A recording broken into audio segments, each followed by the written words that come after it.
We out here. My goodness, what a Saturday day. What a day. Indeed, we made it. You were there, I was there. We did it. Oh my god. Holy shit. Close some of these tabs out here. Going crazy with it. Hey, what's up, Morichos? How's it going? Good to see ya. It's my boy Holvin, right?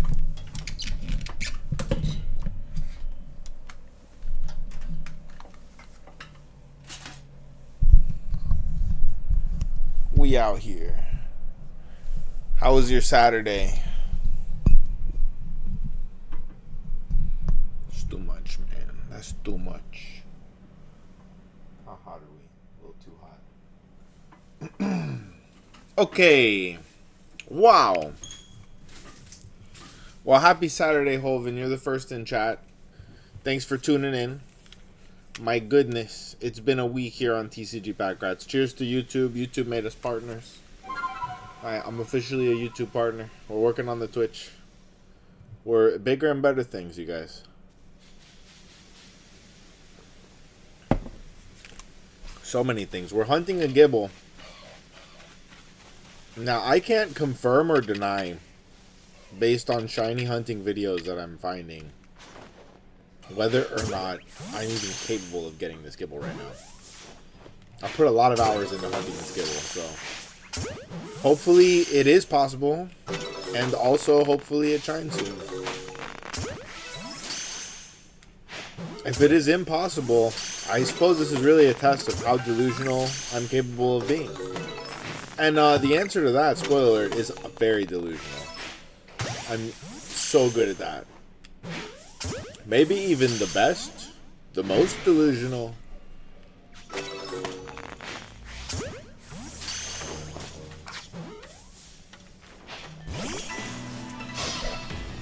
Who knows? Let me put up my my chat monitor. I'm trying to figure out multi-chat, but it's more subscription services is the answer.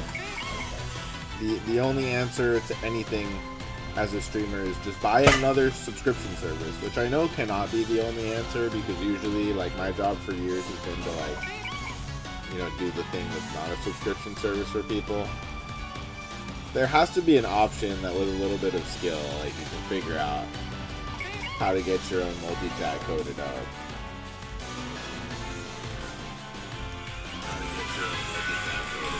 I'm not loud enough.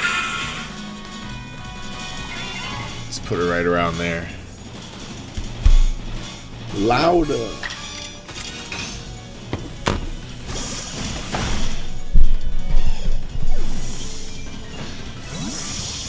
The problem is it's picking up. It's gonna echo the game if I put it up too much.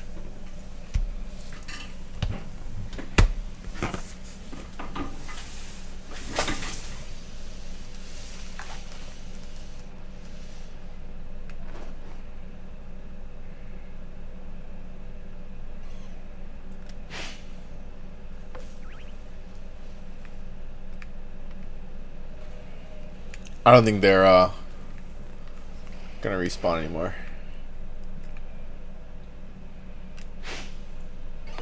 What?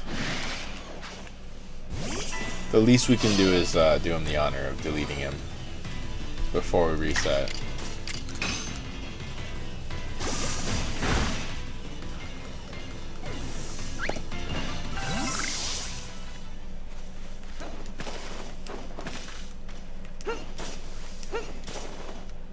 No, they're not. They're not respawning.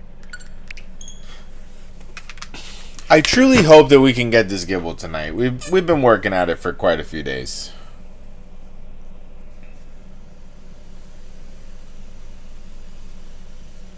I don't think this challenge should have taken this long. Really, I think I fucked up trying to hunt this GIBBLE this way.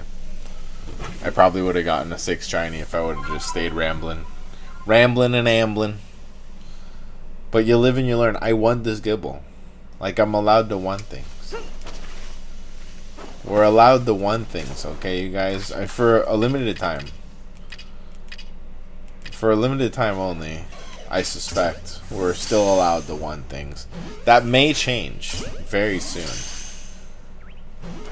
This may be the dying swan song of wanting things in society. It's gonna be too much.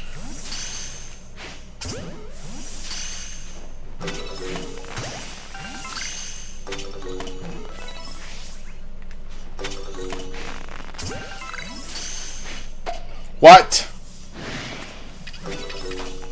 That's not a Pokeball.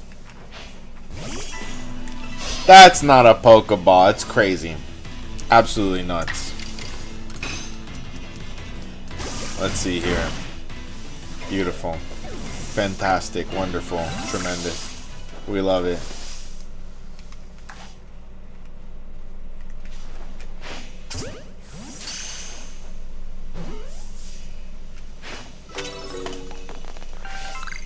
I didn't even bonk him.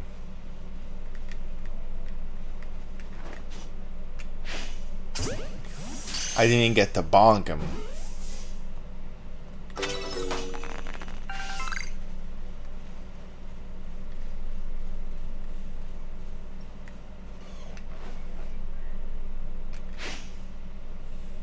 What?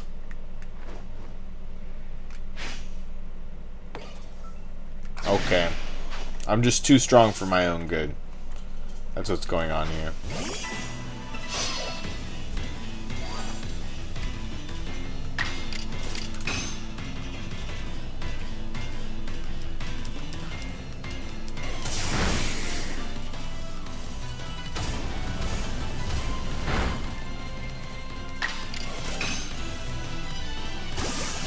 Speaking of too strong, that was a strong Gibble. Like, he died with honor. Respect.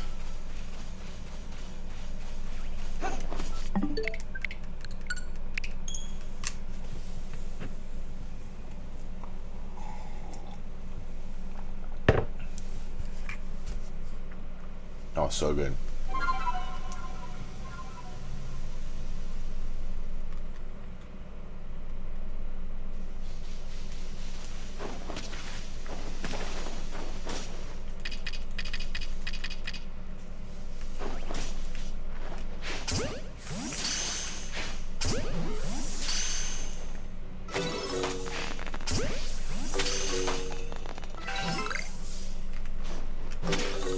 Why? What sort of duende gremlin keeps doing that to me, man? It's the little people, I swear. You guys know what I'm talking about, right? The dwarfs. The interdimensional space dwarfs from Central America. They're in Miami too. They love it here. Take that. Take that.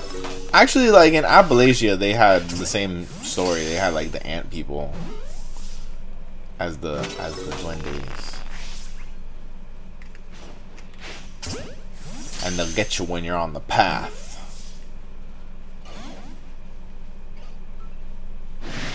Who knows, bro? I like cryptid videos so much. I'm not gonna lie, making cryptid content, I would make my brain go burr. I could do like a skeptical voice. I like that one guy. Fuck, how did I forget his name? The guy that got big because his inflection is weird. It's like, could it be this thing is real? I don't know how to speak like a normal person. That guy. What was his name, bro? And then he tried to have a rap career all of a sudden.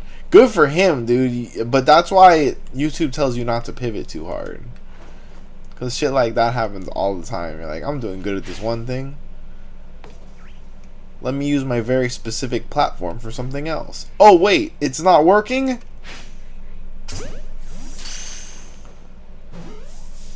It's like this hammer really works at hammering nails. Let me use it to pick my teeth. Careful. Just be careful with that. That's not how that works.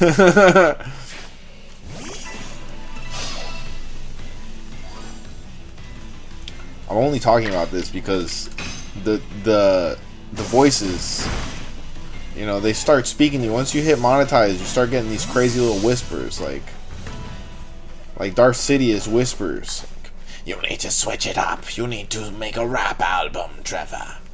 You need to make the hip-hop album of the century.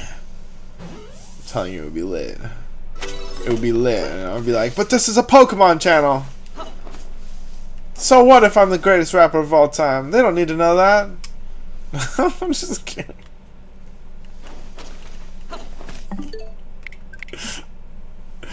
That guy, what was it? Chills, right? What was it? Chills? The guy that I'm thinking about? I think it was Dylan. Yeah, I remember that guy. Oh, I loved his clips. It was so silly. I hope it was on purpose. I hope that's not genuinely how he talks.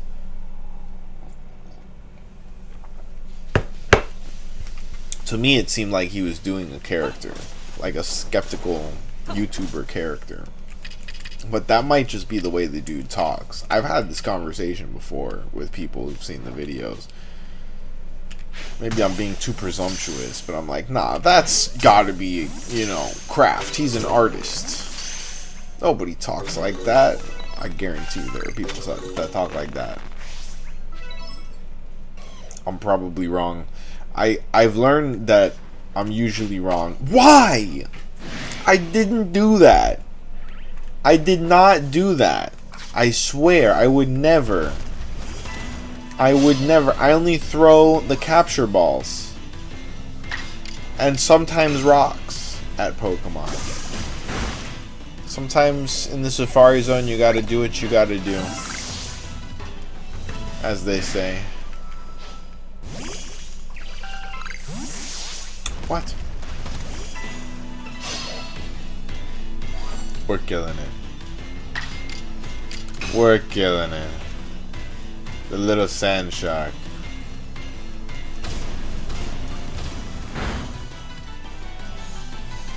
Two moves in a row? Damn, dude. It's a fast little sand shark. Someone was talking about GIBBLE being flying. I think the Mega Evolution of Garchomp gets a flying. Might get a flying type, but not GIBBLE. GIBBLE is a ground type. He's a little sand shark. He eats his way through the ground. He can eat anything. And he will. That's the real problem. Because, like, okay, having the ability to eat anything, not the most dangerous superpower. Having the willingness to eat everything is dangerous, even if you can't successfully eat everything. Like, so if you have both the willingness and the ability to eat everything, like, the world is in danger from you. You can't just be out here. Okay, you gotta go to the raft. We gotta lock him up on the raft with all the other Marvel supervillains. You guys think we have a raft? They probably do.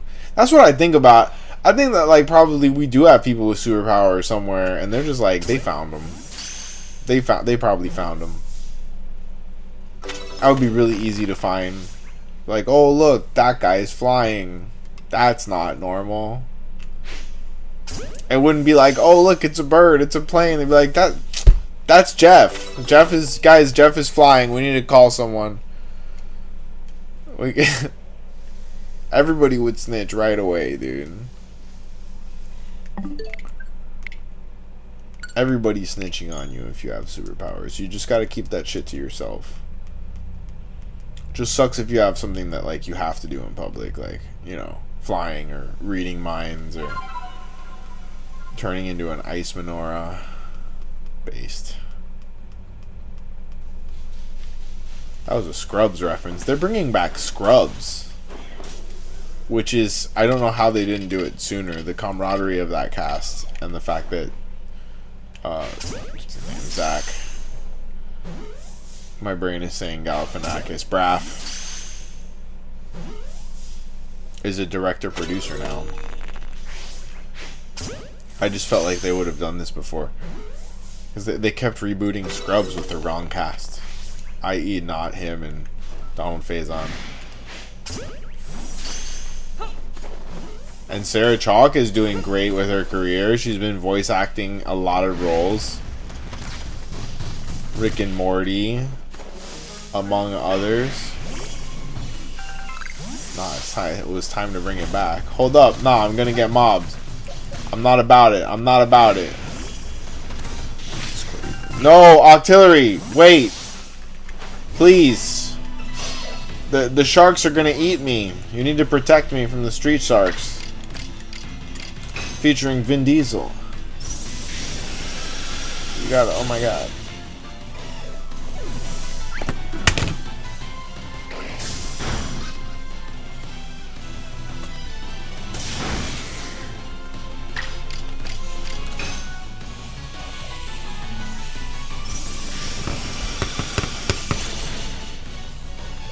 Got him. You can't break these cuffs.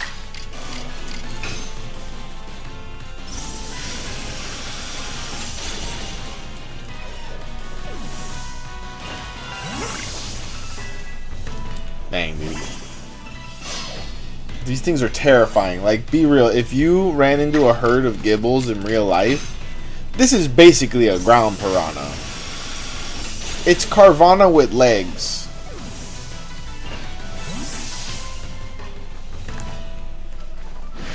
Damn. Oh, I should have healed Octillery. Damn, dude. I'm not being the best Pokemon trainer tonight. Someone put me out to pasture.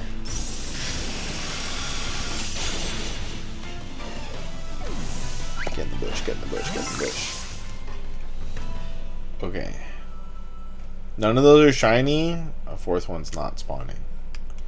I'm gonna go get rid of one just to be sure. Oh, okay, they're coming to me. Look at the menace, dude. They have like, they're doing the JoJo walk. It's absolutely nuts. Arceus knew what he was doing when he designed these little terrifying little creatures. They just happen to be so cute. They lure you in with the cuteness, and then boom, it's all over.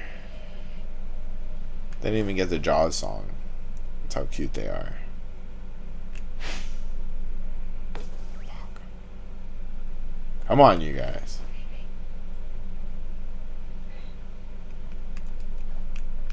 Crazy.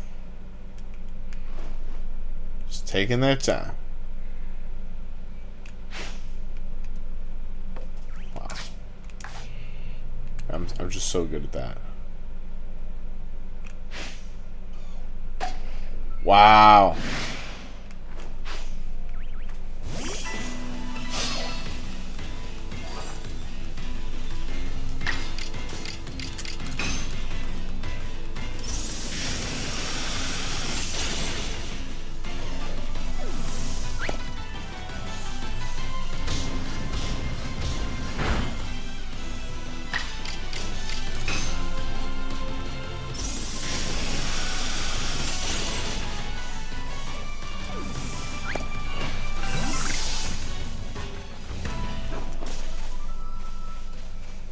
Where's the other one? Oh. Okay. It's not shiny. No more spawns. Let's reset. Let's see.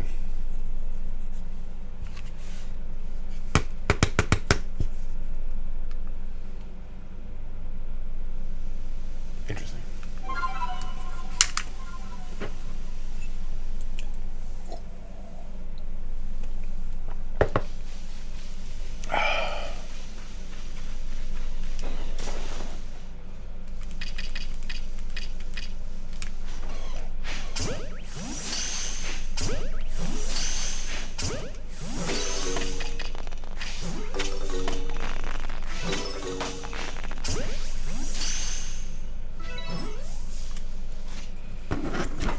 Momentico por favor.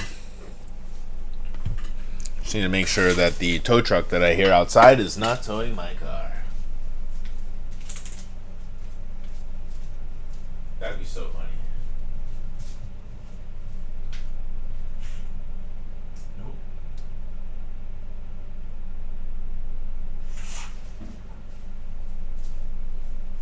Nope, it's the college kids.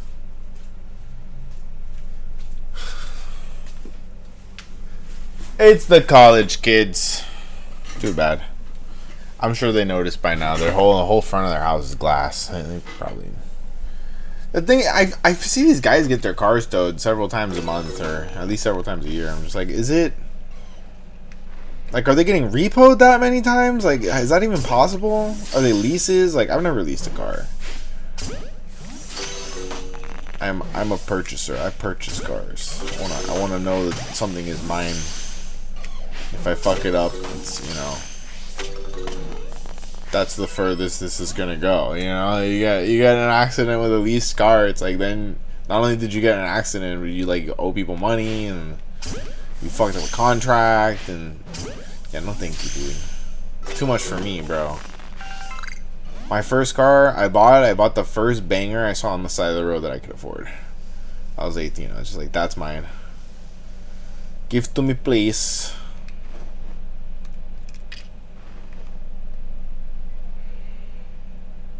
She still runs too. I thought that she was gone. They had told me for years that the alternator wasn't gonna last. And then a couple years ago, I'm like two cars later in my life, and she was still just hanging out at my dad's yard. You know, he had told me, he's like, I'm gonna sell it years ago. He never got around to it. It just sat there. And then, so, you know, when I was taking over things, it was one of the first things I did was to sell my car. And this college kid and his dad were like, yeah, we're gonna fix it up, we're gonna get it running. I was like, bullshit. There's no way you're gonna get this car running. They come by and say hi to me every now and then, and this car just gets better and better every time I see it, dude. This is a 2007 Honda, man. And she's doing great, bro. I named her Betsy because she was like Old Faithful. Dude, Betsy 5.0 at this point. They fixed the AC, everything. I'm like, damn, dude, I wish I knew how to do cars, bro. I would have kept Betsy. That car got me through some literal thick and thin. To the point where I cannot share the stories, the memories of my college car. That was the wrong move. That was the wrong move, buddy.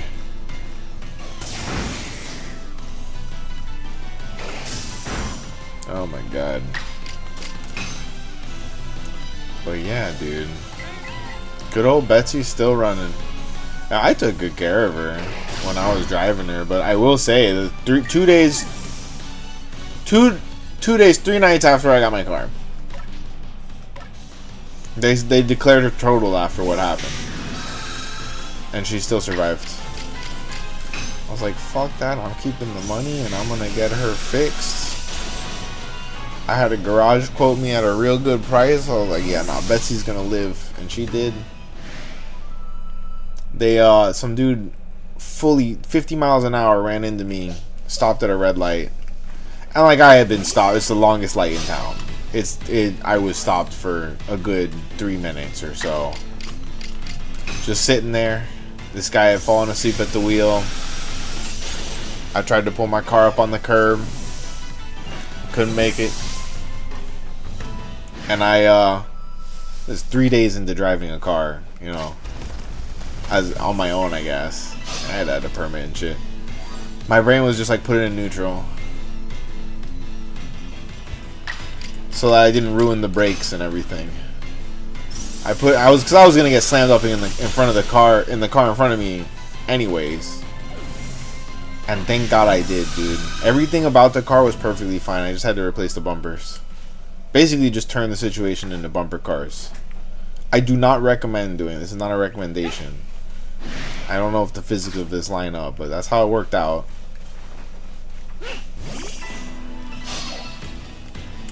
The dude was out of it, man. I was so pissed. He was out cold. He was on drugs for sure. A little tiny, you know, scrawny little dude. It was like 7:30 p.m. in the winter. So yeah, it was dark, but it was not late enough for him to be blackout. That was absurd. And his mommy and daddy talked to police and not taking him to jail and shit. Fuck, bro. I was so pissed. The guy that my car bumped into, like, he had to grab me. He's like, bro, calm down, bro. It's not worth it. It's not worth it. I was throttling this guy. He was out cold. I'm like, wake up, you asshole. You wake up. I don't know why that was my reaction instead of like, are you alive? Fuck, dude. I was pissed. Yo, come on.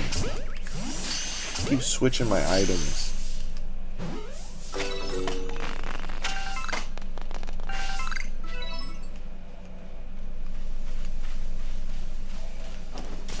That's what you get, though. Like, that's what you get for driving under the influence, bro. Sometimes you get shaken up a little bit, okay? You know, he asked for it. I'm sorry. He got behind the wheel under the influence and destroyed people's cars. You know, he's lucky I didn't do something extreme, like, I don't know, fart in his face or something.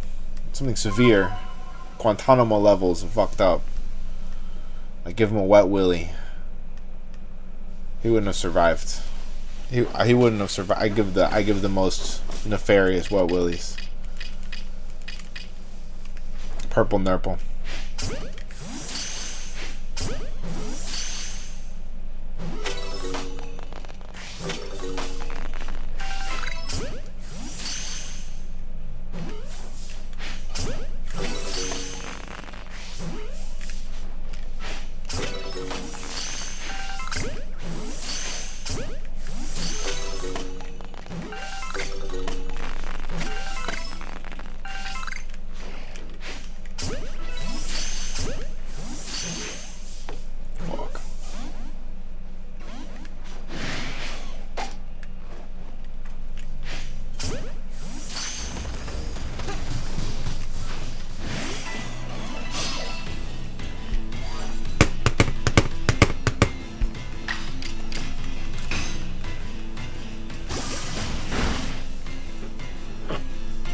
Oh, I got a little coffee left.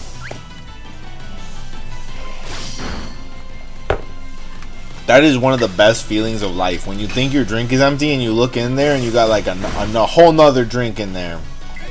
Damn. My cup runneth over, dude. Fully runningeth over.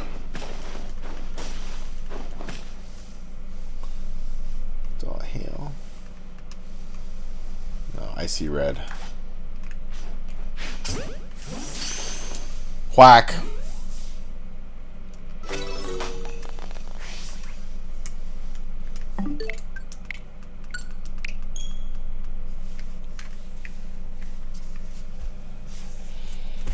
So I have finally gotten back to having my cards sorted. I wasn't able to get any new cards today, both fortunately and unfortunately, because I will say after a big rip on stream, like waking up to an unsorted pile of Pokemon cards every day is not the best look. It's not great.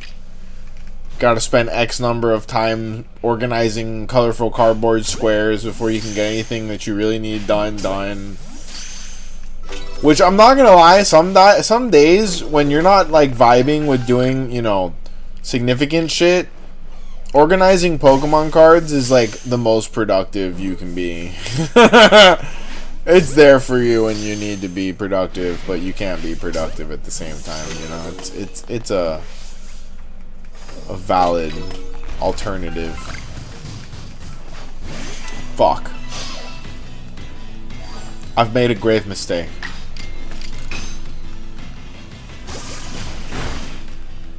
And yet, now that I've talked about Pokemon cards for more than 2 seconds, I want to open Pokemon cards. It's an affliction. We love it. You know what I really want to open is some One Piece. Like, I need to get those illustration boxes. I had the chance to get some illustration boxes yesterday. I saw a place in town where they were. And I could have gone there to get them, but I would have had to drive back home in rush hour traffic. I made the cultured decision not to punish myself in such a way.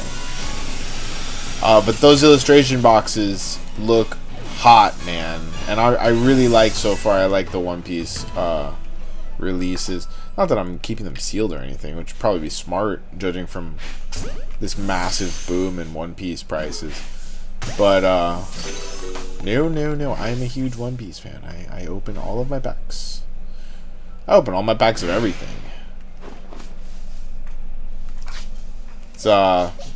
It's somewhat problematic. I saw how much Blooming Waters is up to now. Fuck, dude. I thought it was peaking when it was at like 200, man. It's crazy.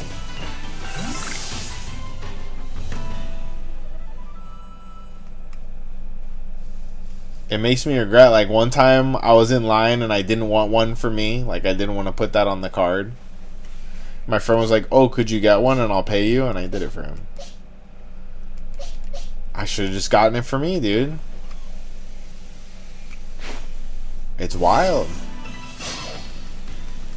But I'm glad I hooked the homie up still, but I could have just walked out of the line without getting one at all.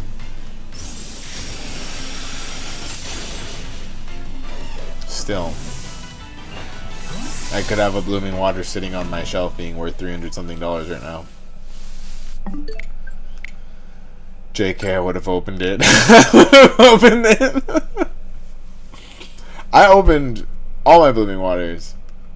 No, okay, I sold one Blooming Waters. I did, because it was a damaged box, and I just wanted to see how much I could get for it that week, and they were up. I should have kept it.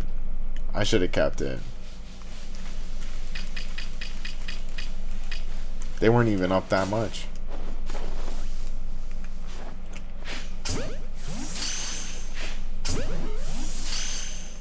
Hey, we're doing pretty good on the YouTube. Welcome aboard, you guys. If you're just joining now and you haven't already, go ahead, double tap your screen or hit the like button for me. It'll help a lot.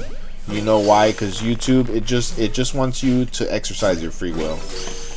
It wants to show you mean business. You're on the internet. I mean, unless you don't mean business, you know, that's okay too. Just mean casualness. Casualties? Casualties. Who knows?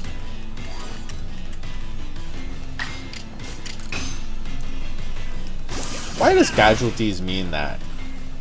Damn, dude. I am not baked enough to be having those thoughts. Incidentally, I think the entire field of etymology is like a stoner sport. You gotta be really, really deep into some thought to be thinking about where words come from. I mean, good for them. Like, we need to know, but true facts. That hit him. That for sure hit him. It's rigged, people.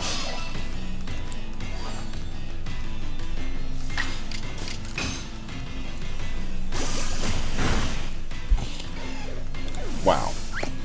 I think that's it for this one. Reset. I'm definitely kind of coming to the end of my patience with this GIBBLE outbreak. Like, I really want the GIBBLE, but I do want to go and finish this playthrough and move on to another game. I'm torn between doing Scarlet and Violet or doing BDSP next, because I have not played a BDSP game.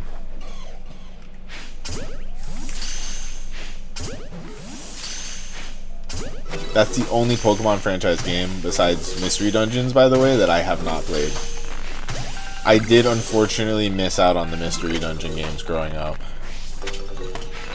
Wow. My bad, GIBBLE. My bad. I'm sorry, dude. It was unintentional, I swear. Just beam this dude in the face with a berry.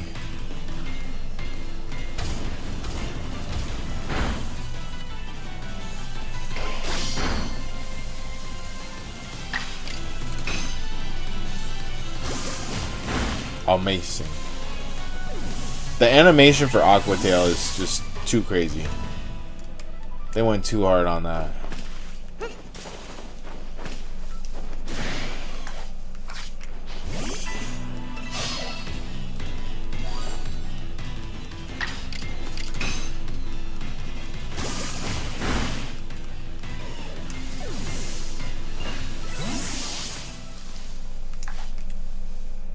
Are we done spawning?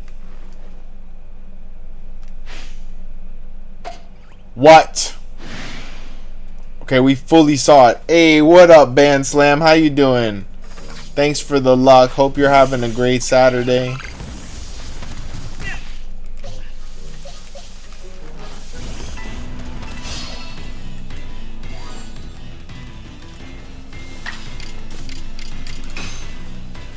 I don't know, Band Slam. I'm thinking maybe I get off the Gibble grind and just leave it to the fates. What do you think?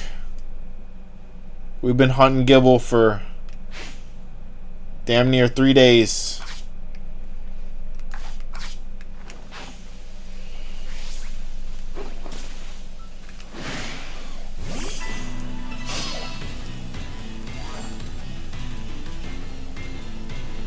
Actually, like, historically, I have very bad luck hunting Gibbles.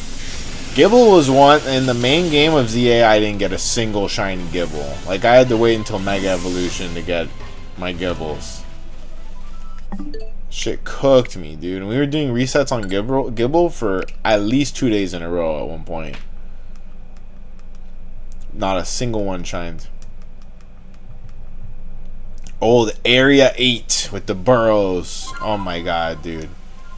Getting cooked on Area 8. Before Mega Evolution or Mega Dimension, that was a grind.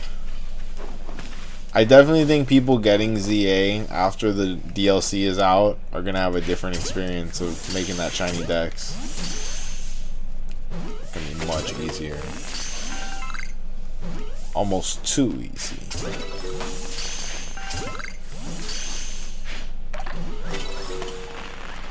At least it didn't smack him in the face this time.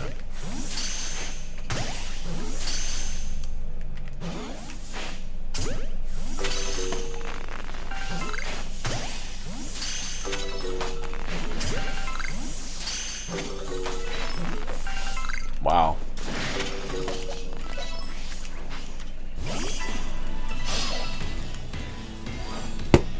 Hey, what up, Goji? How we doing, my boy?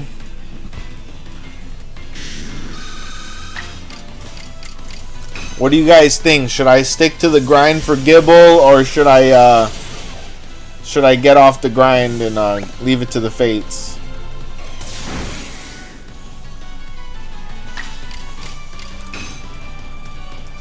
The Gibble grind.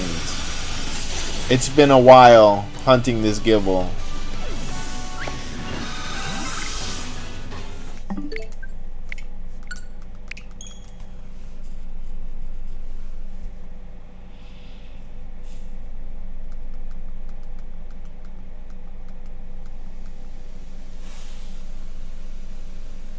You think I should decide? That's not how streaming works.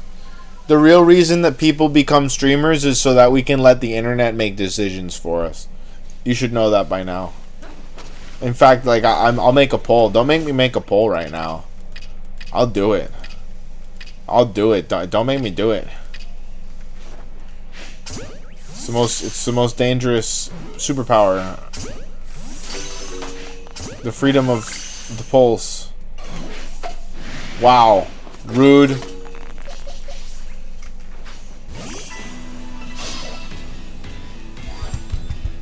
How badly do you want Gibble? I want him very badly. And yet I'm also starting to have my doubts that A, this is good for the stream.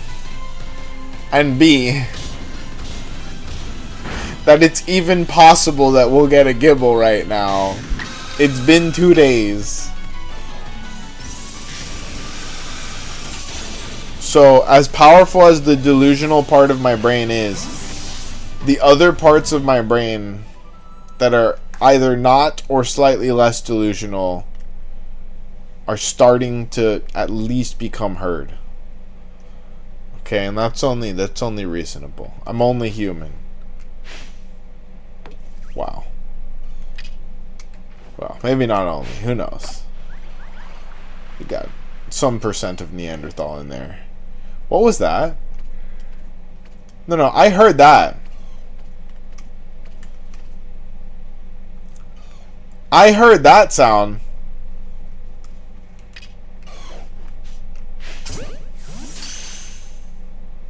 Did it sound like a shiny sound, though? Oh, fuck. I don't think it sounded like a shiny sound. It sounded like a Pokemon's cry. Really?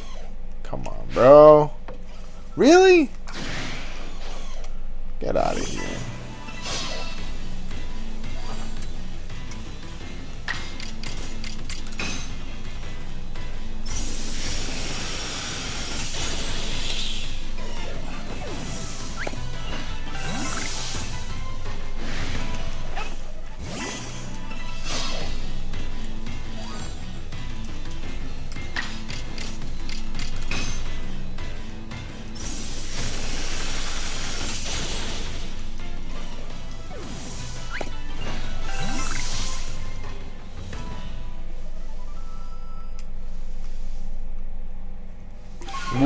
What could have shined? It would have been one of these guys, if anything.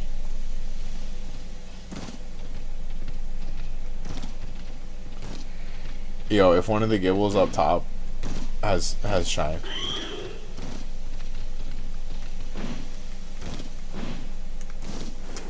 Cliffmaster. Literally the Cliffmaster.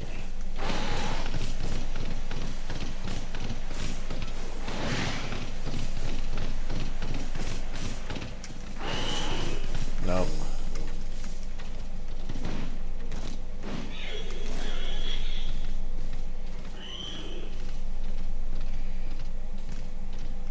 I'm not seeing nothing.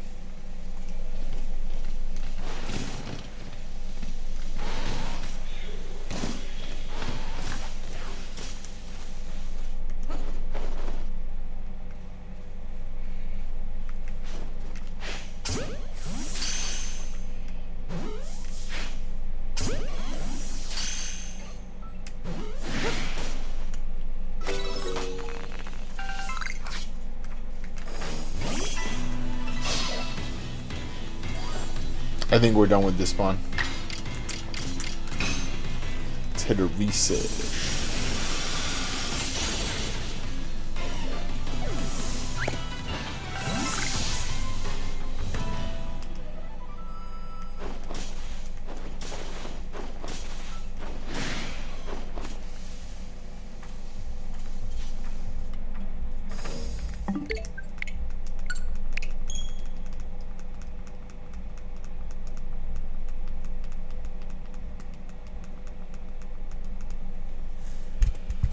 I hate how susceptible my brain is to product placement. Like, I saw an ad for pizza, and I have eaten a full, healthy amount of food today.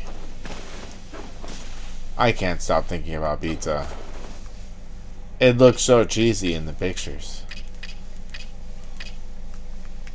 They got me, dude. They got me, bro. Ever since Shaquille O'Neal took over as the new Papa John's guy, that cheese looks way tastier.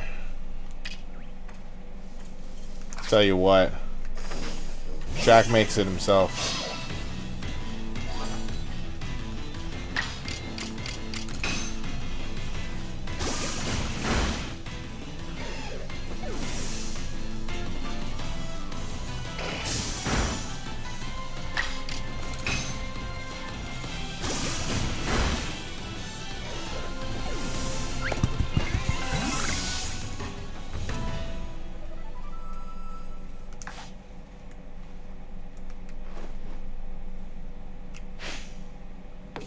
Damn.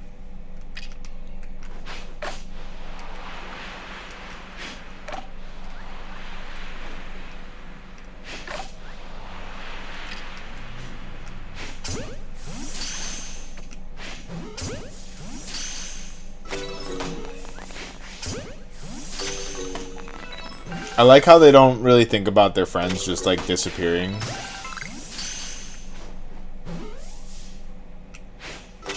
Maybe they're trying to think about it, but they're just incapable of having like a fully coherent thought. That's not like, you know, bite and chew and eat and kill. GIBBLE's most common thought that it has is just murder. Alright, that was productive.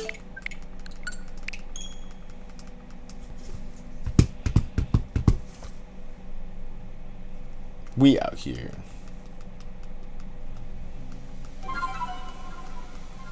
I had the weirdest experience. So like, I've been going through my Surging Sparks bulk, right? Just making sure that I filled all the slots that I needed filled in my binder. Pause. Before I put it in a box and tried to sell it as bulk. Get rid of it, make space for other shit, you know. Like a sane person. I was missing some regular non-holo cards that I wouldn't have expected.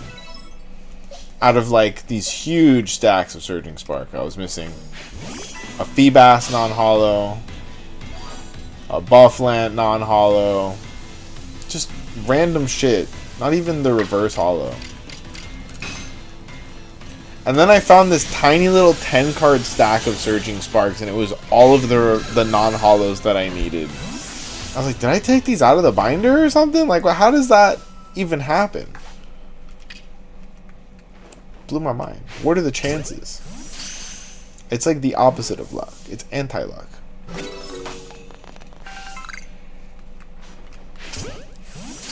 It's undead unluck. I hear that show was pretty good for a while.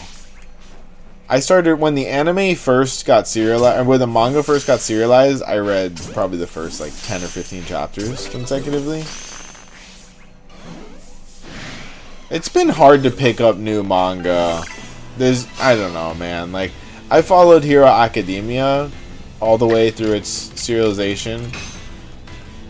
I tried to follow Boruto. I fell off with Boruto, the first Boruto during the middle, and I picked it up at the end because I saw a bunch of like hype posts.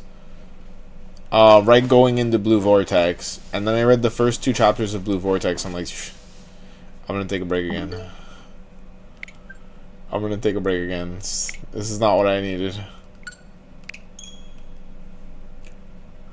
I wish it was better.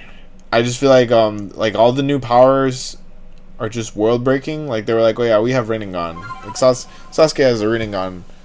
Everything's gonna be better than that now. They didn't have to do that. They could have literally all they needed to do was introduce firearms or something to the Naruto world.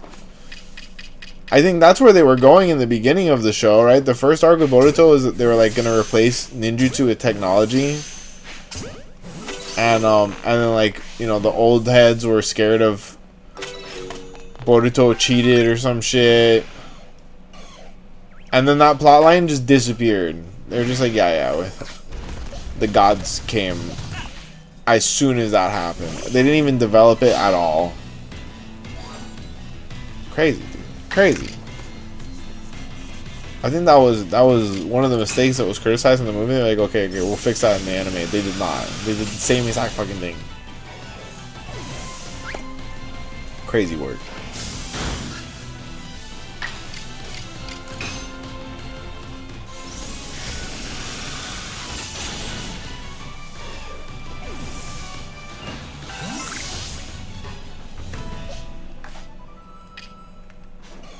It's just hard after, like, Naruto was such a, like, textually perfect series. Like, it was so perfect and well-rounded.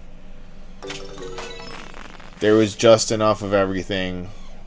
I will say, like, yeah, maybe some of the perviness doesn't hold up. They went a little hard on some of these things, but, you know, a lot of shows go way harder on that shit. Even in 2026. Lay off my boy Jiraiya. I'm sorry, dude. Hugh's the new Master Roshi. It's crazy. It's crazy how they always put a character like that in a show. Like, yeah, we're gonna just make one character make all the smutty, dirty jokes. Sanji in One Piece. Let him cook. Let him cook.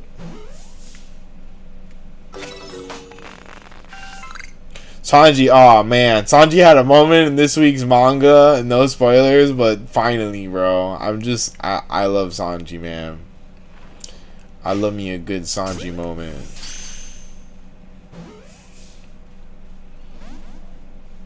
Most predictable One Piece character. Usopp will lie. Sanji will Nami. Bro, the nosebleed rockets. That's his real superpower, you guys. He's got the blood superpower from Jujutsu Kaisen. Crazy character. I gotta catch up on the Jujutsus.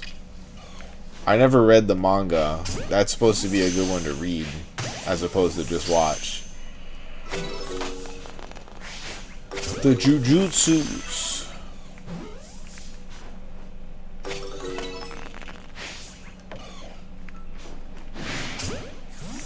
What fucks me up is when they make an anime into a movie and then I don't go and see it.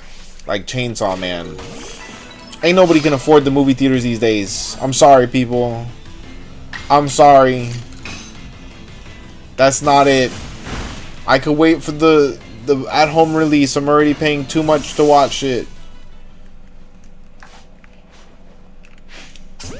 I do miss popcorn, like movie theater popcorn, just feeling like the arterial corrosion of movie theater popcorn.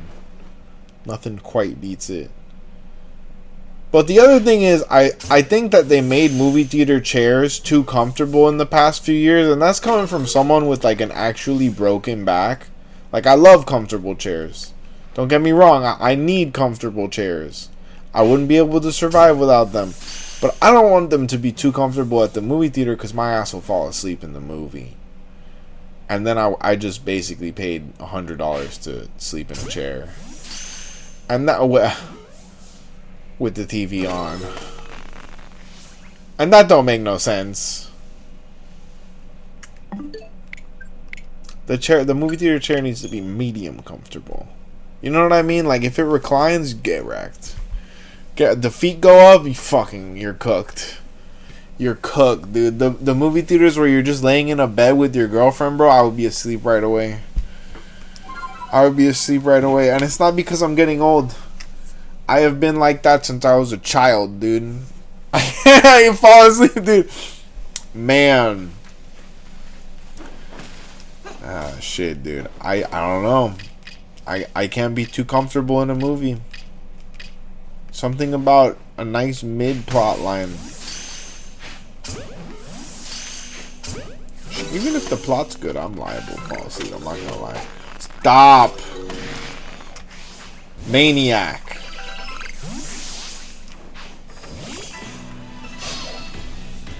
Absolute lunacy. Oh, speaking of lunacy, I saw a guy, it was the funniest shit. I saw a post on Reddit today where this guy was like, how is nobody posting about this that's happening with the moon? And it was just like, you know how the moon starts off bigger and it gets smaller as it rises in the sky? And it was like it was just the normal moon. And everybody roasted the shit out of him, dude. Reddit is undefeated, dude. Undefeated. My other favorite astronomy thing is, it's always the Pleiades. Like, everybody's like, oh, is this aliens? It's the Pleiades. I gotta set up my telescope while it's still, kind of winter clear. Because I'm in Florida. It's gonna be rainy season in no time. We only get like 3 weeks of winter. Shit.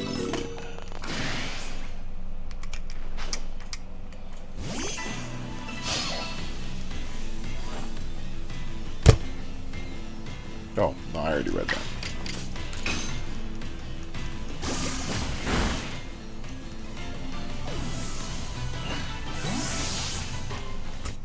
Lame. Okay. I'm gonna use the restroom. And you guys keep it locked. Hit that like button to summon me back quick. Or, I don't know. You never know. The portal may summon me. I'll be in a fortnight.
I swear to God, like, I'm not even allowed to know whether or not the outside cat has infiltrated my house anymore. Like, every time I turn around, she is snuck inside. She's sleeping in my bed or something. Adorable, don't get me wrong, but it's just like, what if it was another creature? What if there was like a puma? A cougar in my bed would be absolutely welcome. Would be fine. There's 2 or 3 cougars that I would be scared to see in my bed, though. Like, how'd you... We haven't talked in years.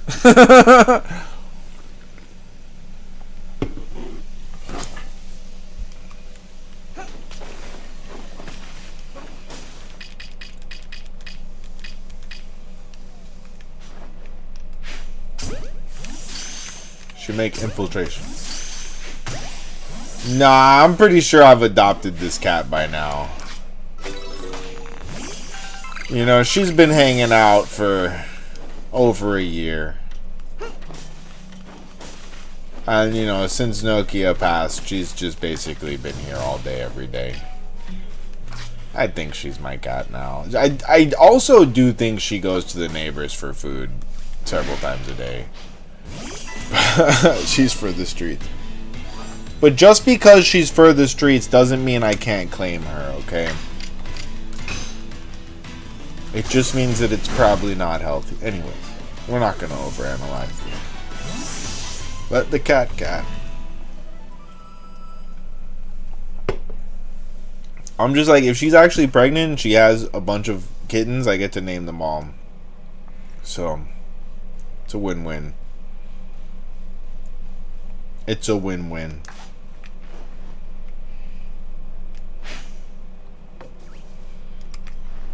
I'll donate all the kittens to chat. Oh my god. Has any streamer ever done that? Oh, you know what? The streamers I used to work for used to do that. I'm fucking stupid. Yeah, that's a thing. You guys, I'm gonna have, hopefully, kittens, and I'm gonna give them to the internet. But you're gonna have to fill out a survey to show me that your house is suitable to make a cat happy. Because I care.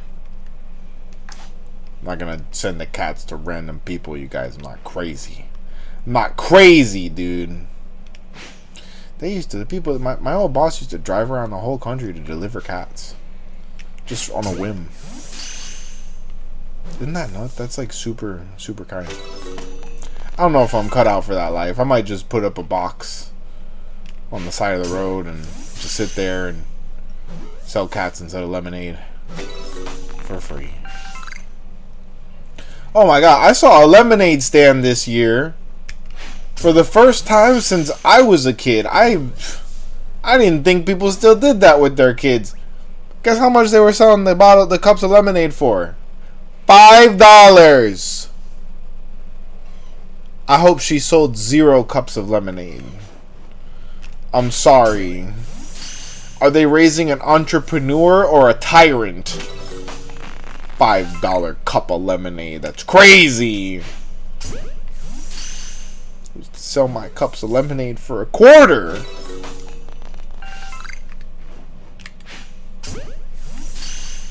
I had a lemonade stand. I also had an avocado stand because my avocado tree used to give every year, but now it only gives every 2 years, if that. I don't think it's gonna give this year,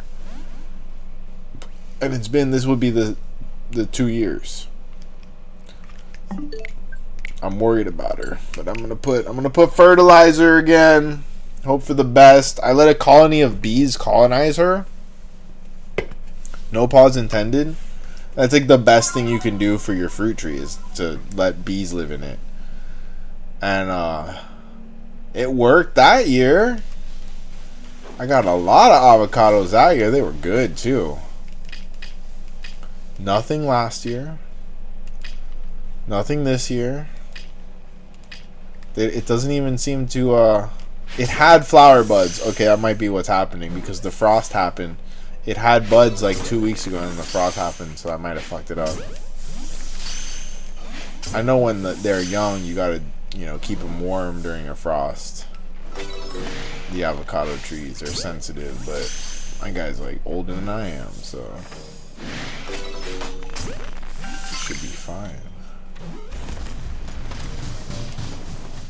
I want free food, that's all I'm saying. That's a big reason why I would lean grass type if Pokemon were real. To grow my own food. Oh my god, Pokopia is right around the corner, you guys.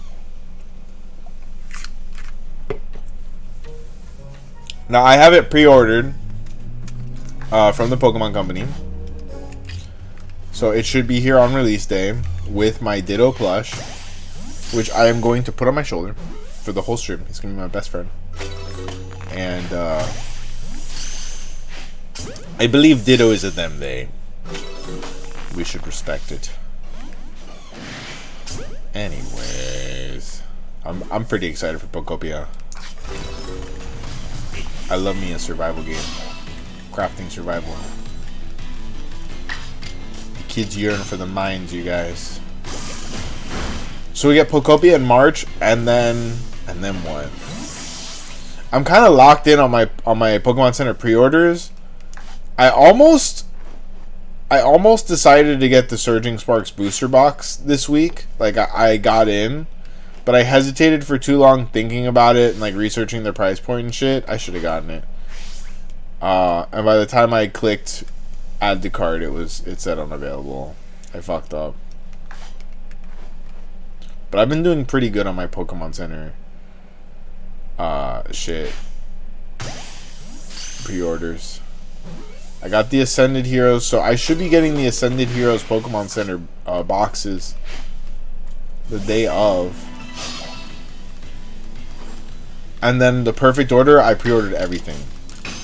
Everything. I might have. I'm not sure if I pre-ordered 2 booster boxes, but I know I got at least 1 booster box. I'm probably gonna open that booster box. I'm not gonna keep it bricked. I'm probably gonna open that booster box like a maniac. Because I haven't opened a booster box on release since Destined Rivals. Wait.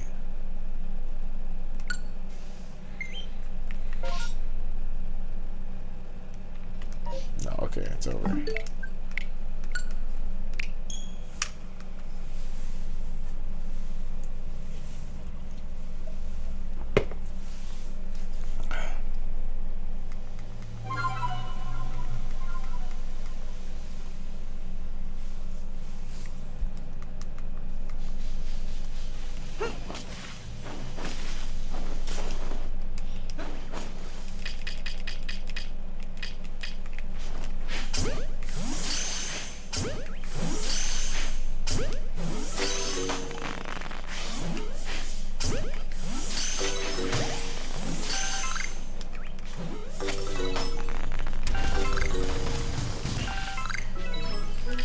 Oh, come on.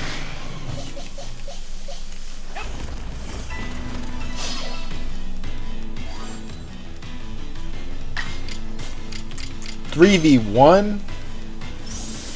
Not cool, Gibbles. Not cool.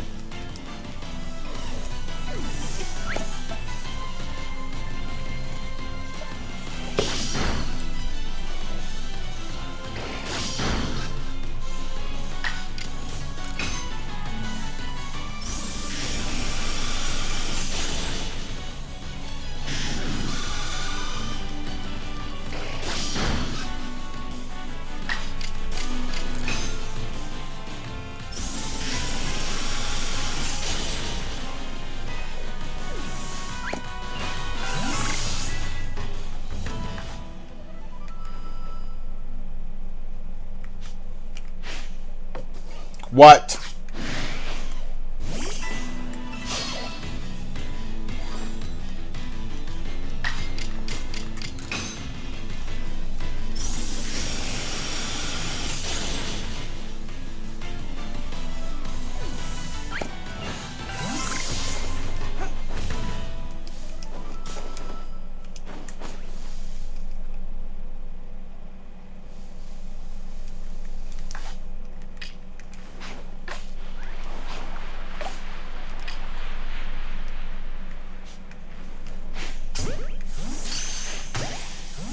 Get wrecked.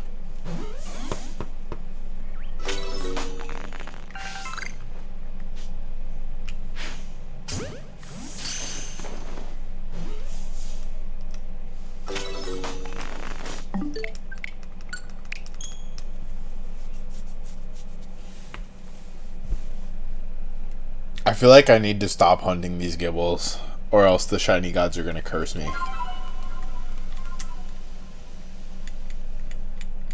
I don't know, I just have like an ominous feeling. That's the way British people say ominous. I fucking love it. I don't know why British people add extra I's to words like aluminium.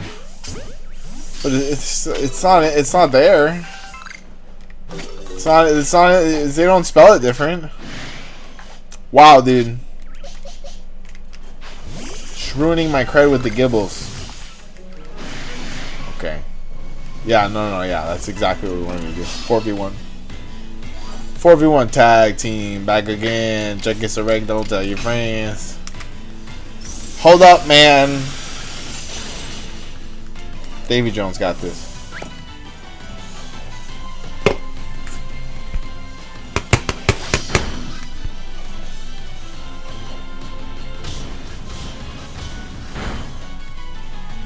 Sick.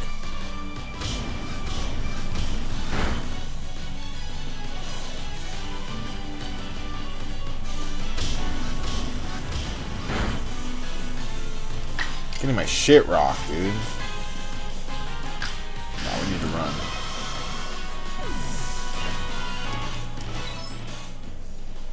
Is it really that easy?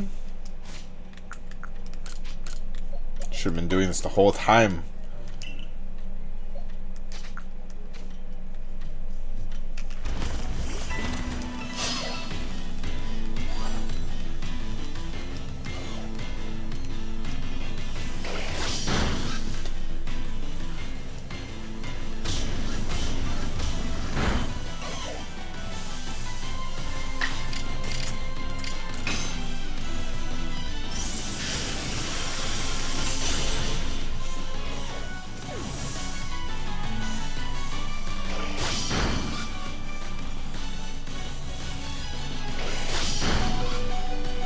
Dang. Painful. Uh-oh. I should have gotten the bush first.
Hey, it looks like we got some people rolling in. Guys, if you're just tuning in now, make sure to hit that like button and tell YouTube that you have free will.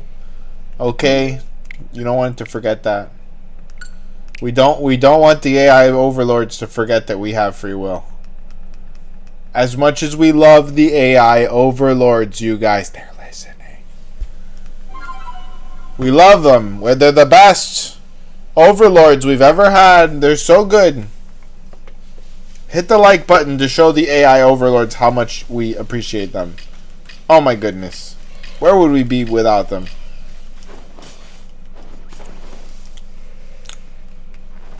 It's a rhetorical question, people. Don't answer that. Oh my god. Give me a shiny GIBBLE AI overlords.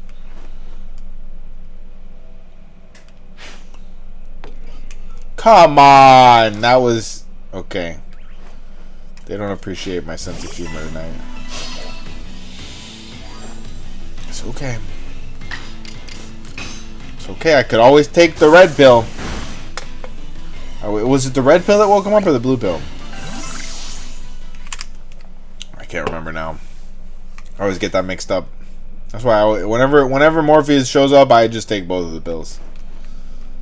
Like, we're going purple, motherfucker. Let's go. Like, no, you can't do that. Only hip-hop icon Nas can go purple. Great song. My state of mind is purple. I'll tell you what. I'll tell you what.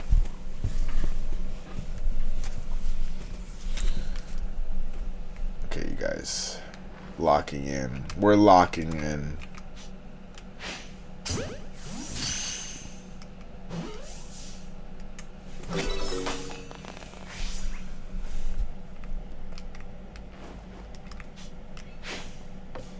See, I heard something. I wonder what that sound is.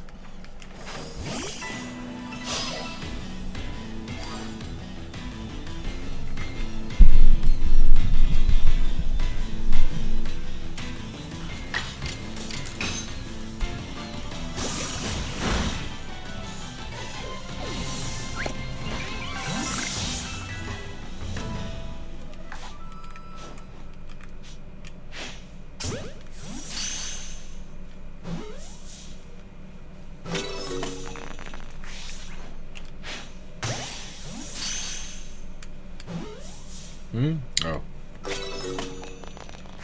It keeps looking like new text is popping up.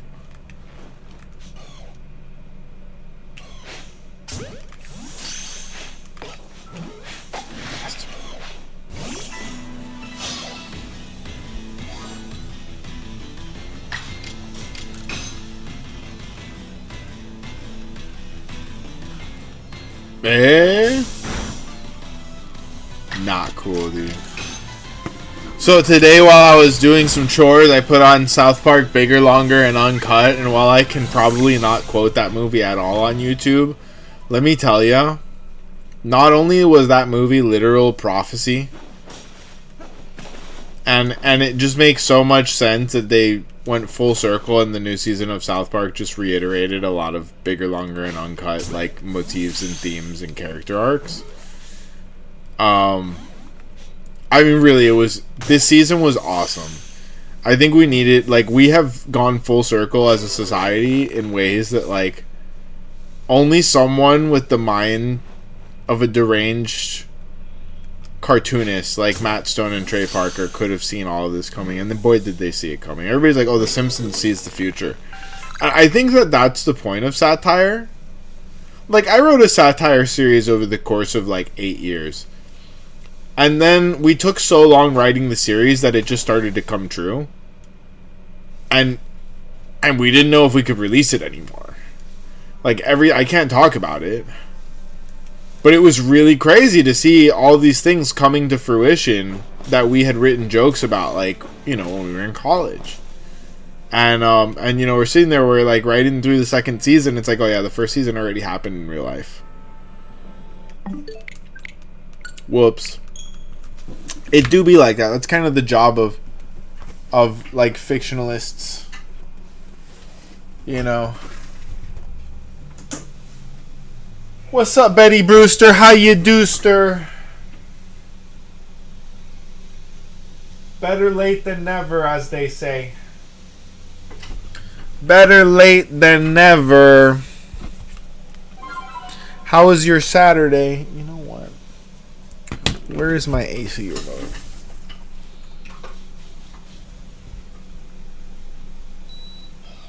Every time I think it's just about time to turn the heater off, it decides to get cold again.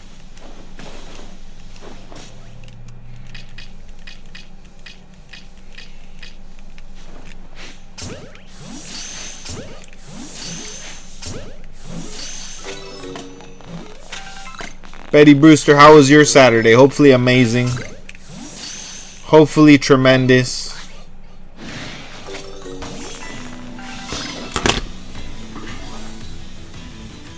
Oh God. We did it.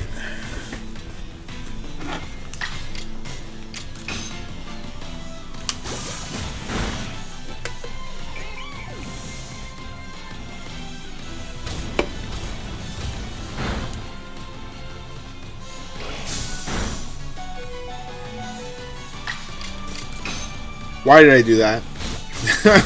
Wait, what was that? At least it worked.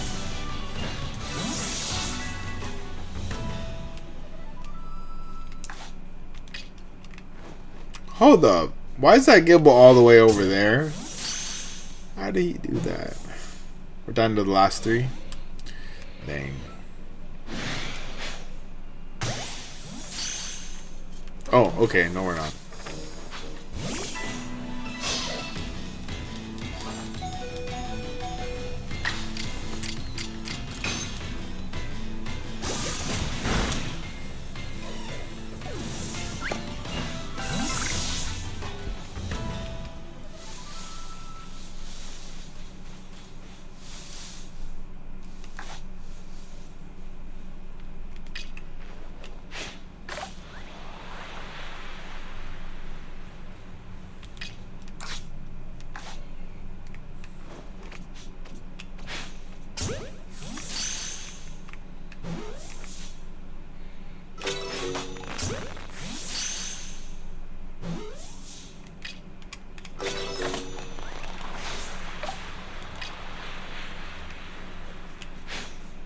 What? Rude.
Why? Who? I didn't. Come on, man.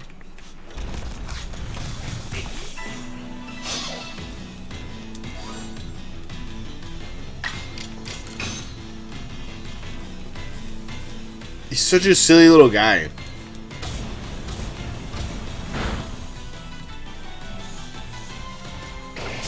Oof. Such a ferocious, silly little guy. Oh my god, poor buddy. We're going down.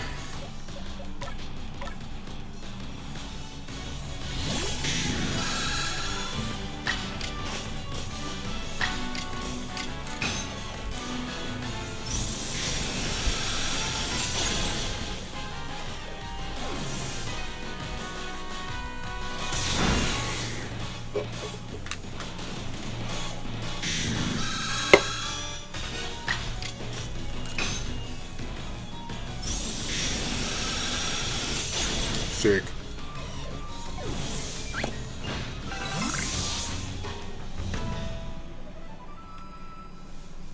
Dang.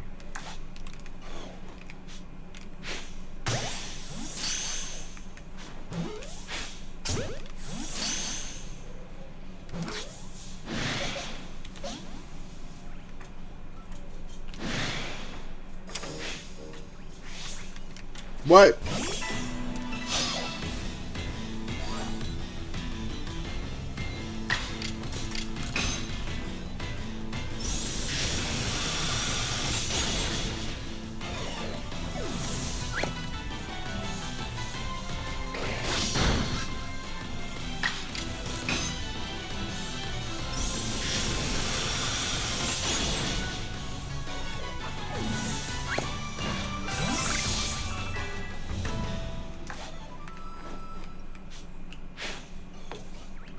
She.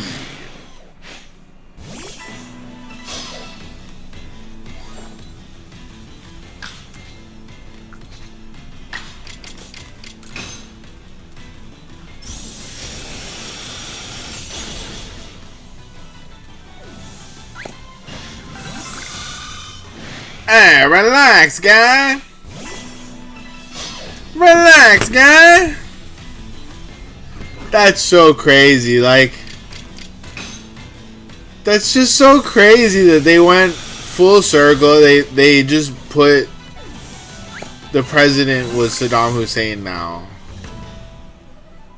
What the hell, dude? Like, how is it? I don't know, it fits so perfectly, bro. It's so perfect. True cinematic mastery. It's as if they knew exactly how the timeline was gonna go.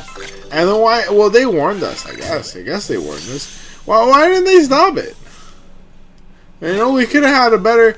Yeah, I talk about it a lot. What other kooky celebrities might have been a great president alternative to the orange one? So many. There's so many. They don't even have to be good. It just would have been silly.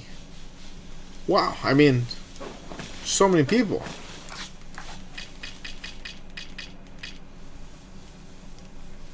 I also think the timeline with Bernie Sanders would have been fucking lit, but like not in the best way either. It would have been just as crazy, I think. I felt the burn. I'm not gonna lie, I fully felt the burn, but I think things would have gone awry if we would have gotten the burn. Somehow things would have gone awry.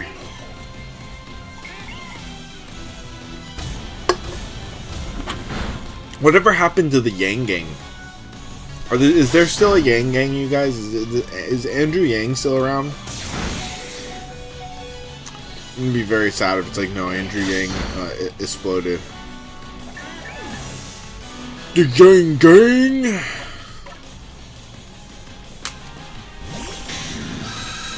I don't know, dude. I don't know. I was gonna write in Kanye for a second there, just for the lulz. That would have been a tremendous mistake. But I mean, you know, being able to say that you voted for Kanye West for president is something that I never imagined would be an option. So, I was real close. I'm not gonna lie, I was real close. It's real close. I have a history of voting and protest. So, for example, when I went to vote for Joey B for the first time, for old Sleepy Joe, I wore, it was during the COVID outbreak. It was a tremendous win for protest voters of all time. So I wasn't happy with, you know, any of the candidates. I was a Bernie bro at the time. I was feeling the burn. And so I wanted to do something silly and whimsical. Everybody's wearing, this was right at the beginning of the pandemic when people were wearing like plastic bags on their face and shit for masks. So I am the proud owner of a gas mask bong. And I wore that shit into the polls to vote for the president, dog. And they didn't even stop me, dude. I have the sticker on the gas mask. To this day. It's right over there. I'm not gonna get up and get it. But I fully went to vote wearing a bong on my face. That's how crazy it was at the beginning of the pandemic. Amen to that. And I'm just saying, bro, everybody's like, oh, God forbid another pandemic. I'm like, you know, there were some plus sides. There were some silver linings, okay? My D&D career has never done better than during the pandemic, I'll tell you that much. There's so many people playing D&D. There were so many players. Work from home. Nobody wore pants to work all year. That's a beautiful statistic. How many... The amount of people that wore pants to work that year were less than the amount of people who did not wear pants to work. And I think that that is a good thing. Pants are very restricting. They inhibit your workflow. Okay.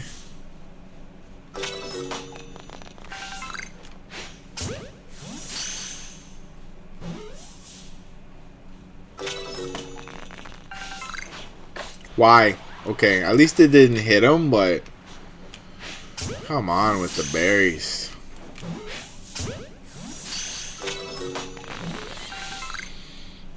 The pants party. The party in the pants.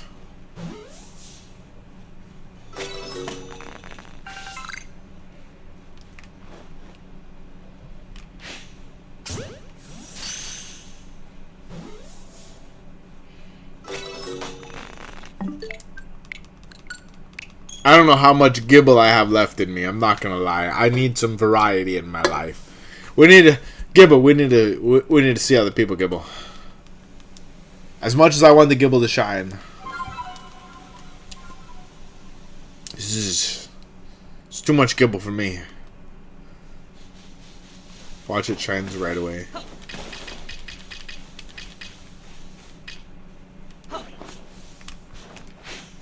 They always say they're gonna change when they start to see the reality of you leaving, okay? It's how it works. But if you really cared, you would have changed before I wanted to leave. Ah!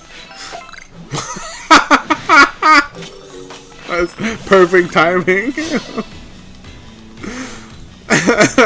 Very dramatic.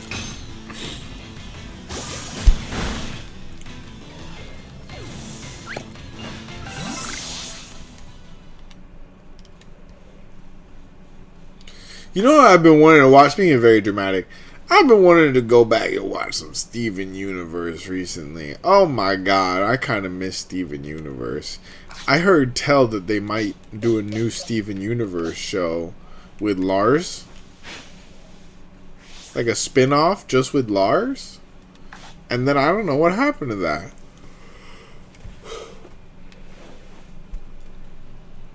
Boy, did I love Steven Universe.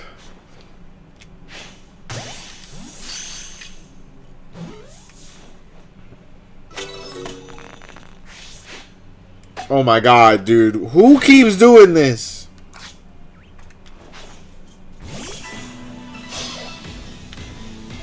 Just bopping him on the head. Bopping him on the head.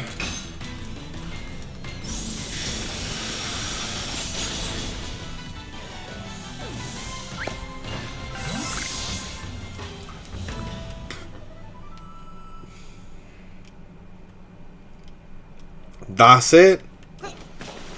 That's it.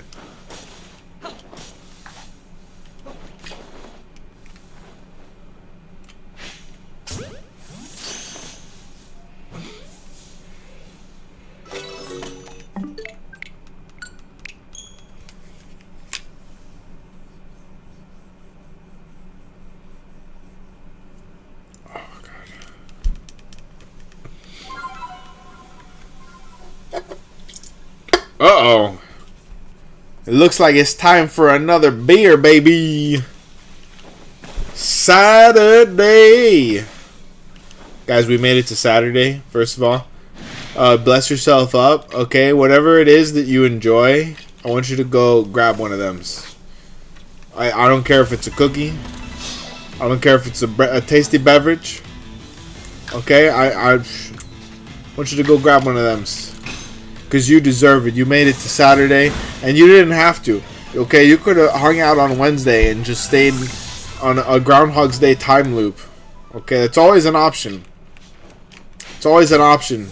You could have gone for hard mode, but you did the hard thing, the easy, harder thing, and you made it to Saturday, which is the day that we're on now. Truly an amazing day. For without Saturday, we would never make it to Sunday.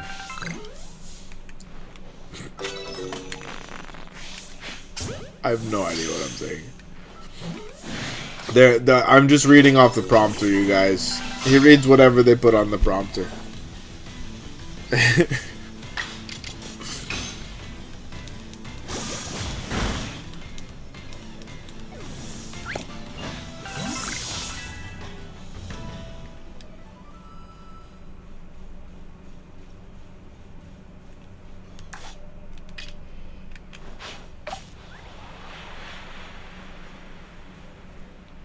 Oh look, he's copying me. He's doing the spins.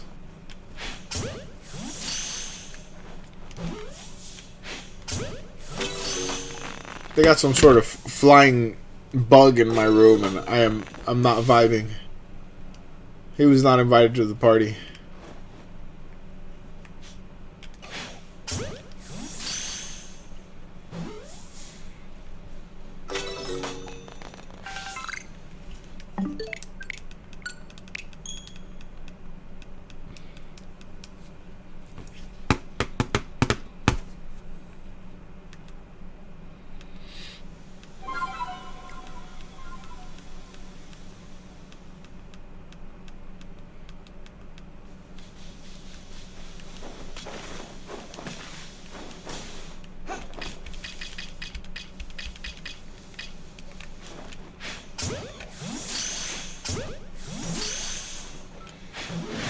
Bullshit. Bullshit.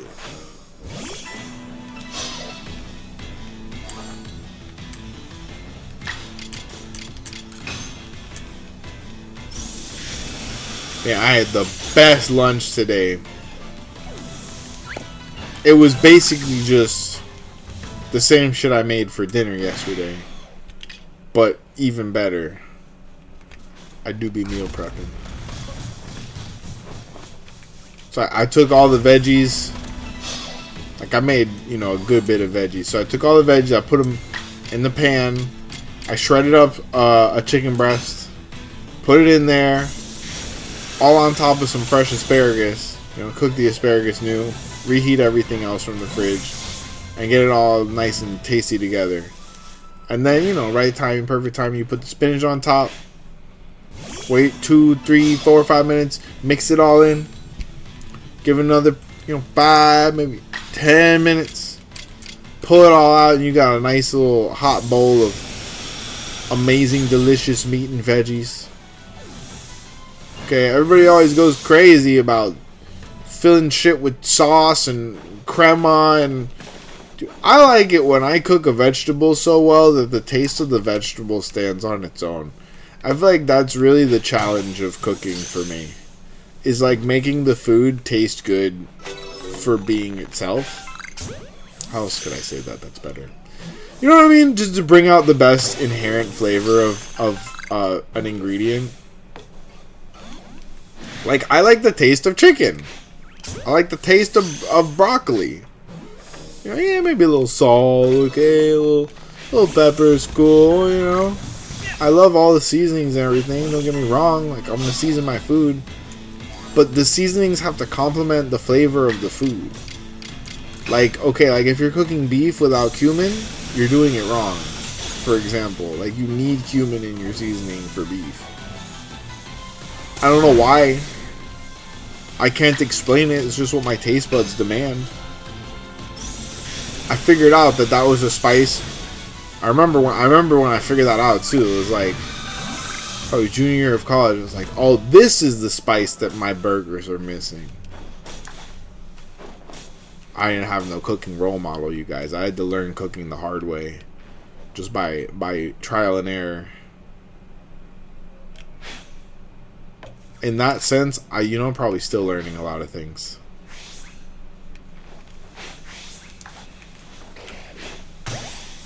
But I do love cooking. I do love cooking.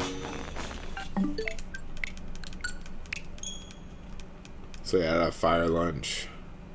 And of course a baked potato for your starches, for some good calories. Okay, keep some extra meat on your bones. Oh, I love a baked potato. I remember for a long time when people asked me what my favorite food was, it was baked potato. I didn't even care about the main course, dude. I just wanted that baked potato. And it was because one specific restaurant I went to made the firest baked potato. Shout out the RIP as well. Steak and Ale, dude. That was a crazy good restaurant. And now they're just like ale houses. Like all the steak and ales, I guess they got bought or transformed into the ale house franchise. I don't fucking know, dude. Steak and Ale used to be so fire. I think it's the same inside of Ale House. But like, it's not the same. It's not steak and ale. And then they never had ale. I'll tell you what, I don't think they ever once had ale on the menu. I don't think any modern establishment sells ale. Like, like actual, like medieval ale. So, like grog. Get me some grog, bro. Get me some grog and toboggan.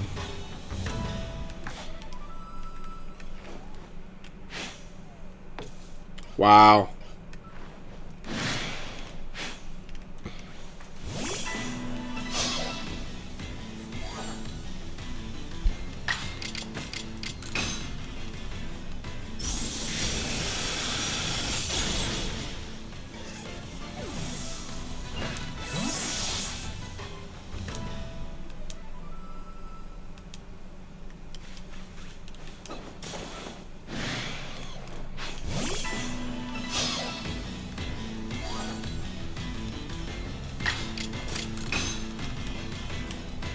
What else did I see today? So I was watching some old South Park.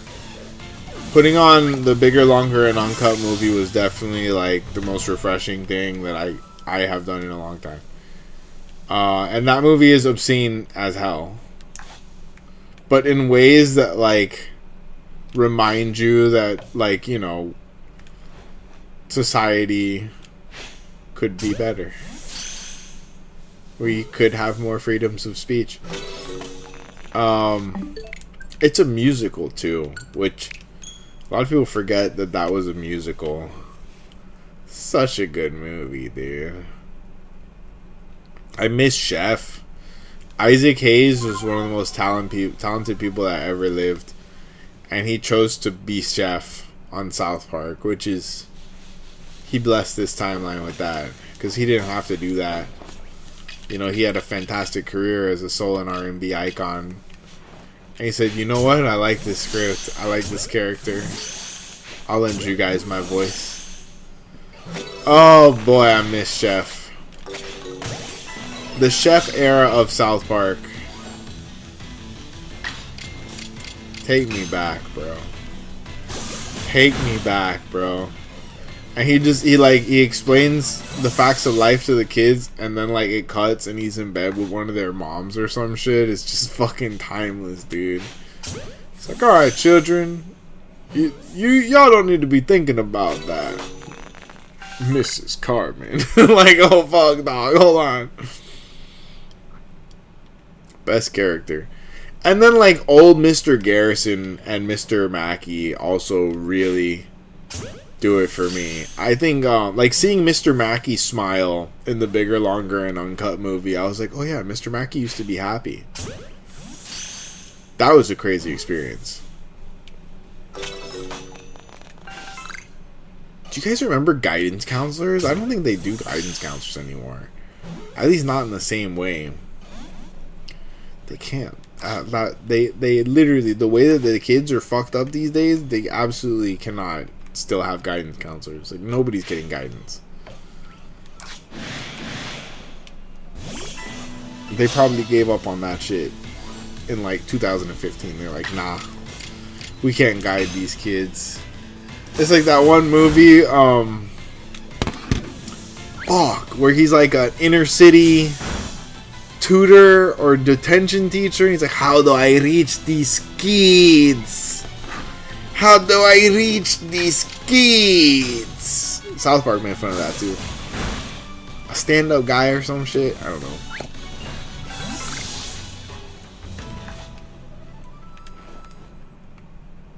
What was that movie? No, that's not that. Hold up. It'll come to me. They always used to put that one on in Spanish class, man.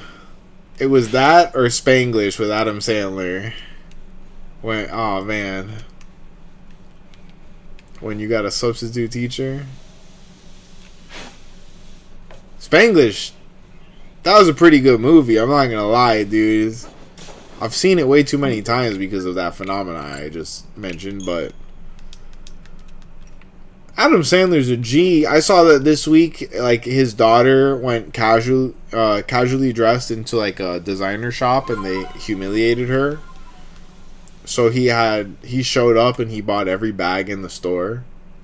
Like, he showed up in like sweatpants and a sweater, like a dirty t-shirt. The Sandman, dude. This guy. Cause that's what it is, bro. They want, and you know what's fucked up? You can be an exceptionally rich person, exceptionally successful, and you can be dressed like shit and get judged for that. And then, in the other hand, you can be an exceptionally shitty person and dress nice, and people will treat you better. And that should go to show you not to judge people like that. You know what I mean? Like, that's not, the appearance is not what matters. Absolutely. Then again, there's a degree of that. But I guarantee you Adam Sandler's daughter was not entering this store in a way that was like dreadful or anything. She's probably just wearing normal people clothes. And they judged her. But she still got that degree of class. I mean, she was raised by the Sandman. Like, he never shows up like naked or nothing. Sweatpants ain't a crime. In fact, sometimes you need to hit some sweatpants, okay, for physiological reasons. Like, you know, like if you got, oh my god, dude. If you got any amount of health problems, you know the power of sweatpants. It's just sometimes you reach a point with your disease or disability that you need a little bit of stretchiness. For me, I get pain in my hips.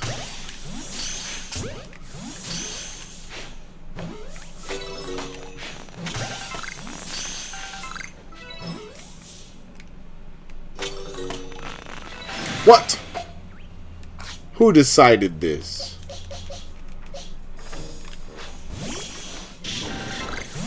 Come on, Davey.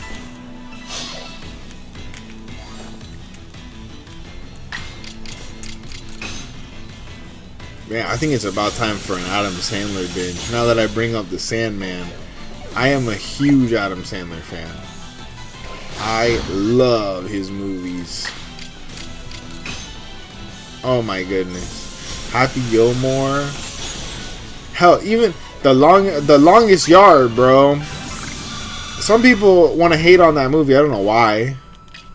For me, that was like a field trip on the bus movie. They had that and The Sandlot and 0 other movies on the field trip bus we used to take. And it was fucked because it was we used to have the same bus company for school and for the summer camp I went to, and they weren't affiliated at all. It was just, I guess the company was doing well. You don't know how many times I watched those 2 movies on a bus, specifically on a bus.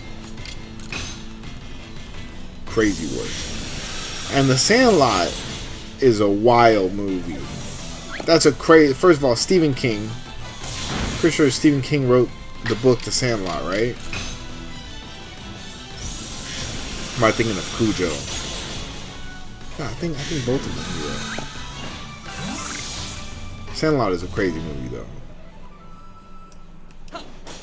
It's the type of 80s vibe that Stranger Things wishes it could fully accomplish. I don't think in 5 seasons of making that show they ever did a perfect job with the 80s vibes. I'll tell you what. I know a lot of people love the vibes of that show. I do too, to an extent. I don't think they ever really hit what they were going for. Oh my god, I saw the scandal about the Duffer Brothers, that the reason that the writing sucked in this season was because his wife was the good writer. And then they showed the proof, and it's like she's been writing these horror stories for way longer, and they're really, really good. And they have similar elements. I'm like, oh, I didn't know none of that, bro. I gotta go read his wife's writing, or his ex-wife's writing. Because the reason they're saying that the show fell off is because they got a divorce. And she stopped editing his shit for him. That's, you know what they say, behind every good man is a good woman, or vice versa. I don't agree with that at all. I think single people can get it too. Single people, don't listen to that nonsense propaganda. You don't need a partner.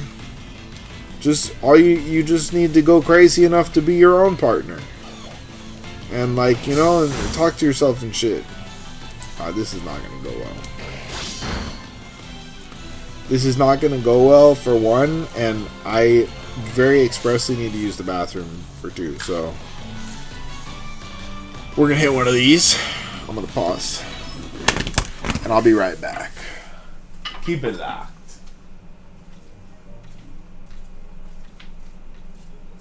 Man, I want a cookie right now. Ooh, chocolate cake will go hard.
Ah, sorry about that. I shoved the entire chicken titty in my mouth. I am, of course, a man of culture.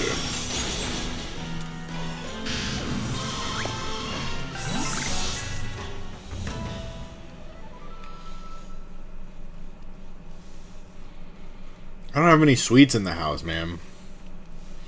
All I've got is protein and vegetables.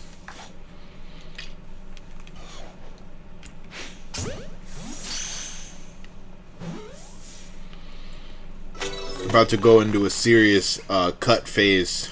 Like, I was bulking the last month. I got to eat all the good food and enjoy stuff, and I put on some weight and felt healthy again. That was nice. We gotta cycle these intakes. Keep all the body parts on their toes. Make the muscles stronger. I'm not crazy with it, you guys. I don't do all this shit by the book. But I do like to push myself as a disabled person. I like to see what my body's capable of still. And in doing so, I found out that the lead singer for Imagine Dragons has the same disease that I have. And that, like, he ended up kind of figuring out the same thing that I figured out about having ankylosing spondylitis as somebody that's, like, an A-type personality. It's like, this disease forces you to either use it or lose it. If you sit down all day, your back's going to turn into a question mark and you're going to be in a lot of pain. But if you work out all day, you can diminish the amount of pain. And by working out all day, you get stronger, which supports your back, etc., etc. So, like, this dude, I don't remember his name off the top of my head. 6-pack abs, like, he's built, and he works out every single day because he has to. He stands most of the day because, you know, getting up and sitting down still hurts for him, just like with me. It's the transfer. So, like, I can either be in a place where sitting down hurts less, or I can be in a place where standing up hurts less. If that makes sense. One of them is always going to hurt more. And getting up and sitting down frequently is always going to hurt more than picking one and sticking there. I had to make the conscious choice when I started doing stand-up comedy a few years ago again to, like, stand up more, because you've got these bars and there's nowhere to sit outside, you know what I mean? Everybody's outside smoking things, cigarettes, just cigarettes, you guys, and vaping. I don't smoke cigarettes. Everybody's outside schmoozing and there's nowhere to sit, and I had been taking care of Dad for years, so, you know, sitting next to him on the couch was the priority most of the time. And I was more in a sitting space. I wasn't doing good standing outside of these bars. And then I had to go for 7 days straight, very, very quickly, in the same period of time, and stand in line for my real ID renewal. And I couldn't do it. I couldn't stand for that long. Like, my body was not capable of standing like that for that much periods of time. To where the point where I had to I rolled up on the 7th day in my wheelchair, and it was the first time I had used my wheelchair in like a year and a half at that point. And it messed me up. But then I said, you know what? I need to practice. I need to try to be on my feet more. And you know, I just basically prioritized everything that I had to do that was on my feet in a day for several months, until, you know, it got to the point where sitting down hurt more than standing up.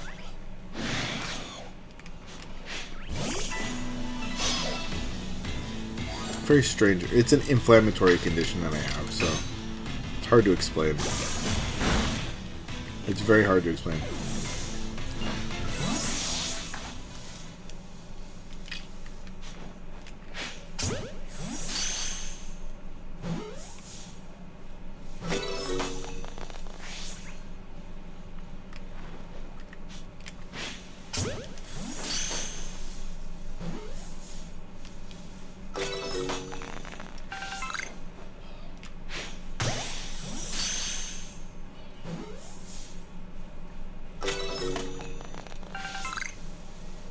And to be honest, I hear my doctor tell me things about my own body, and I'm just like, it's cool, bro. That's cool, bro. Like, woo! We're trying. We're doing our best. I'm not a scientist.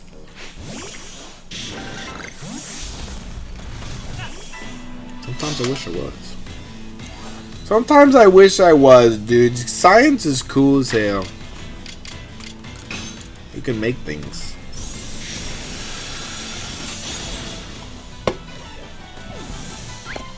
Like, I've always loved science, but I've always known that, like, yeah, it's too much power for me, man. It's too much power for me, man.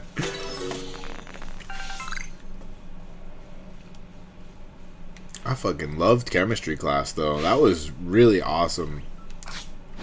You know what was going through my mind the whole time? Was like, there's no way that they're letting kids of this age play with these chemicals. But they were. My chemistry teacher, shout out Mr. Delgado, he was amazing.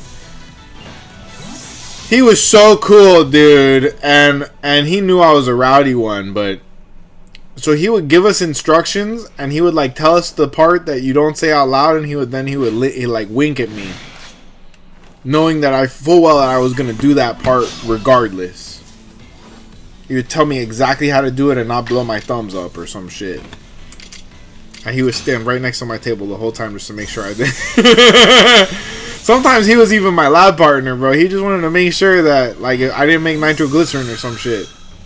I fucking loved chemistry, dude. I was real good at it. I was good at the numbers and everything. There could be a timeline where I was a chemist. Because that shit just makes sense, dude. That just, is it too much of a stretch as an autistic person that, like, having something that just works one way really makes your brain feel good? You know what I mean? Like, if you follow all the steps, you're going to get the same results every time. That feels good that there's something like that in the world. Because most things don't work like that.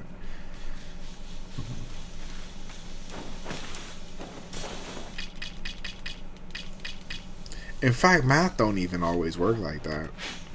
It's pretty much just like, you know, chemistry and dating toxic baddies. It's always going to work the same way. Ask me how I know. It's because I am the toxic baddie. Hold up! Who said that? Who said that?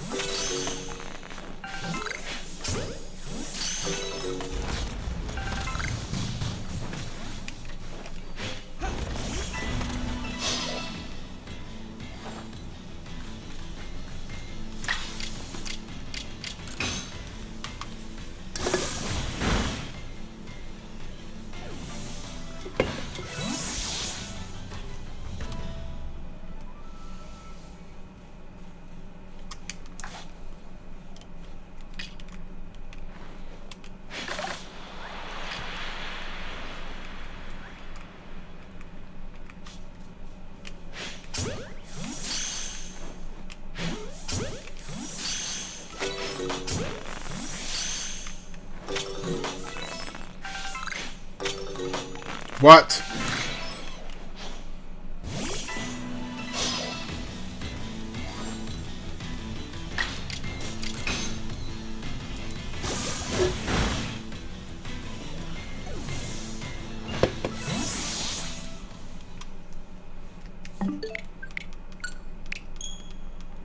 Alright, I grow tired of hunting Bidoof. I mean, of hunting Gibbles.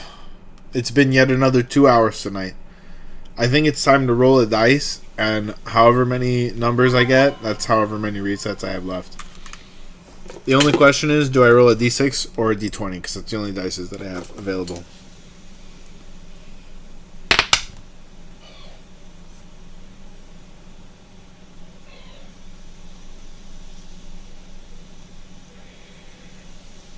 Five? Wait.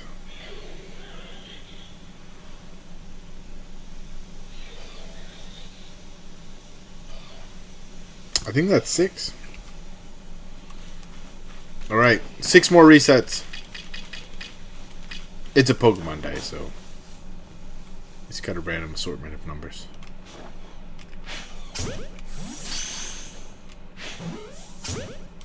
Nice.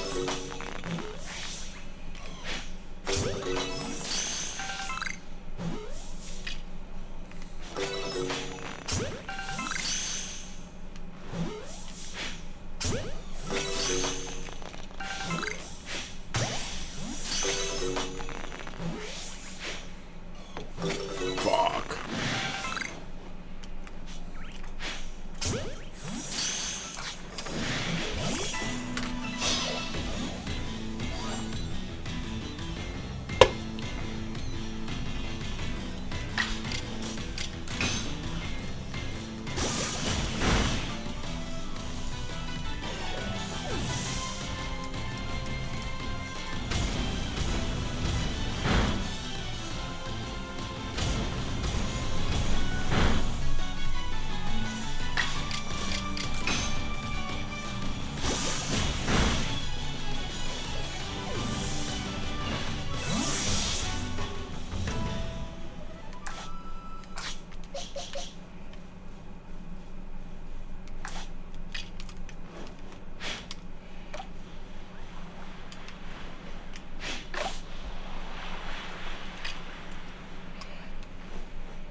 Damn. Damn.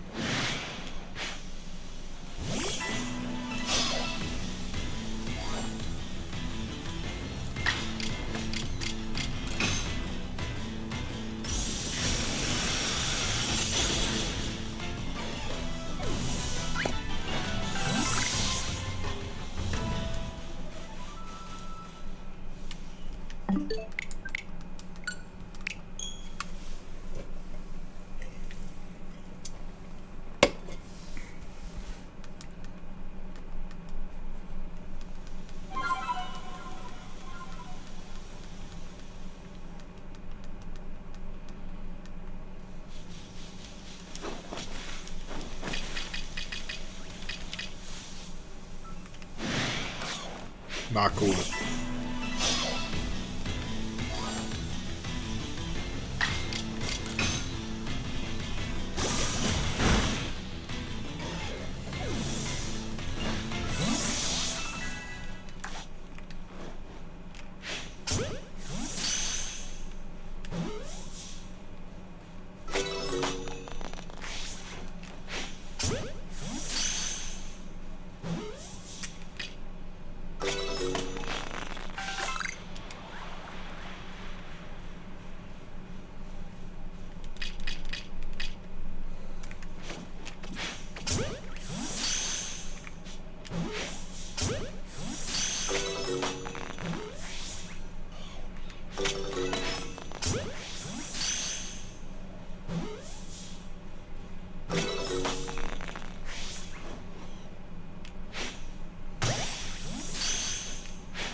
Wow.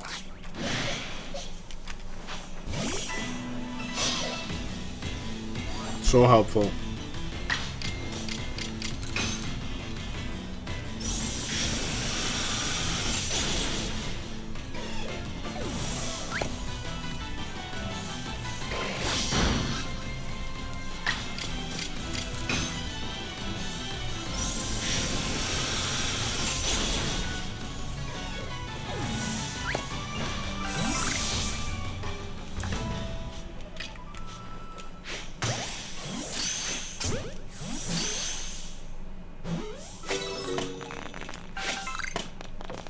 Ooh.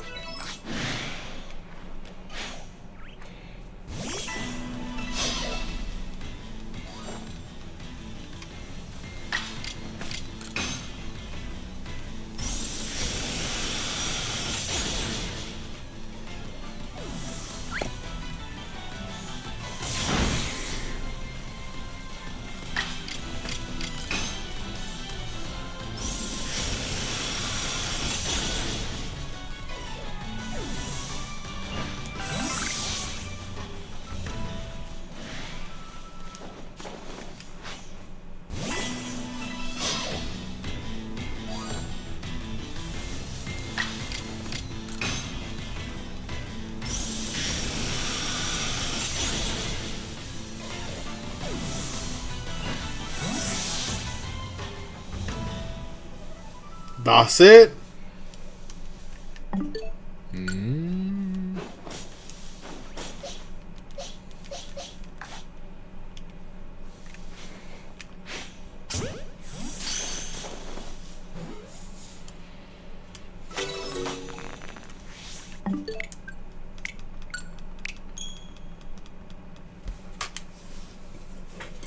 Hey, what up, Unreal? How you doing? I was just watching some of your videos today. That black bolt pack. Oh my god. Oh my goodness, we got people on Twitch. How's it going? How's it going? Elena. I really want to ask about this game. I never tried it, lol. Okay, ask away. Let me know. Let me know.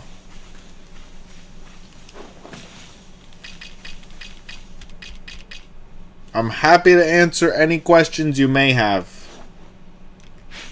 This is my favorite modern Pokemon game. I think that the colors, the use of color and shading in this game is beyond peak. The plot line, all of the mechanics, especially the crafting mechanic, really do it for me. I think it's peak Pokemon.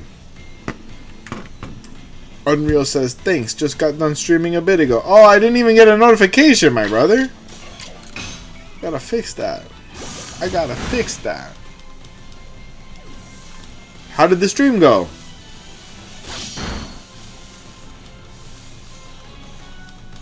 I feel like it's sporadic with notifications, because sometimes I get your notifications like a day late, and I know that you and others have said the same about me.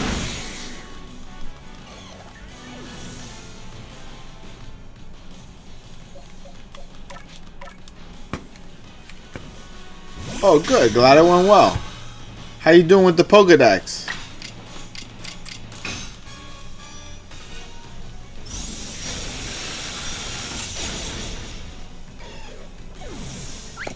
We got to get you done with the Pokedex soon, man. It has been several months. Oh, okay, good. He got done with it. Nice. Yeah, now you just got, what, Diancie and Mewtwo. 231 and 232. I know. Yeah. But I know you had a bunch of family during the holiday and shit.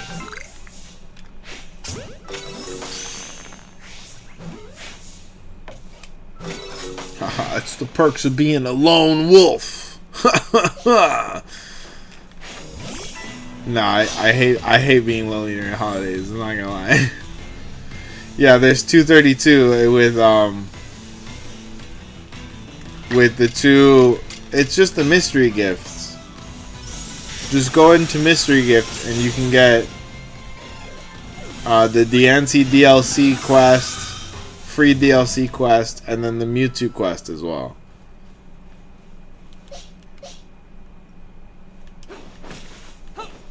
You don't need them for the Mabel research, but you need them if you want to be able to tell the internet you completed the Pokédex.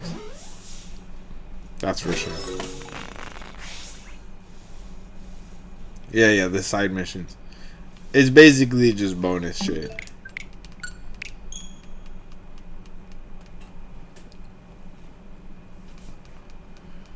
Oh, it looks like Elena had left before I answered her questions. I gotta do better on that.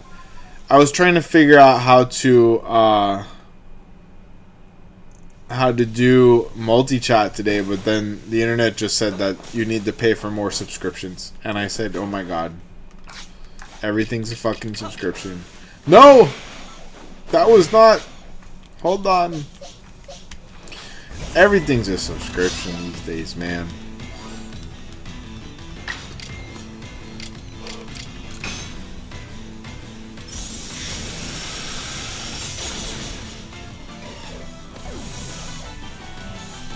They had someone sued the grocery companies because the grocery companies were all talking about making us subscribe for food. Crazy. Although I do see, like, for example, there's like cafeterias in South Florida, and a lot of people live off of like food subscriptions from the cafeteria. It's a whole thing. You pay like $60 a week. You get like what? Like 20 meals a week or some shit. That's more meals than I ever even want to eat. I'm like a 1 to 2 meal a day kind of guy. I've never ever understood how people can do 3 whole ass meals a day. That's just all. And I'm a big dude. I'm 6 foot tall. I'm a large person. I never needed to eat that much. Maybe it's because I came up poor and like we didn't always have a lot of food in the crib, but I just, you know what I mean? I go to my friend's house and I just like, damn, dude. First of all, I was a big kid. I was what they called in the 90s a husky kid. I think we all were. They had super size back then. I was a big kid. It's not like I was judging, but I hear Social Stream Ninja works and is free. I haven't seen it though. I'll check it out. Check it out. Yeah, because I want to put the chat on the screen. The only reason I haven't done it is because some of my chatters like to talk about feet a lot. They just hit me with questions like, is it wrong to like feet? No, it's not, but it is wrong to ask about that in chat. Like, what are we doing? No, honestly, it's a great topic for me. I like talking about crazy, freaky shit. It's good material. It's true. I said what I said.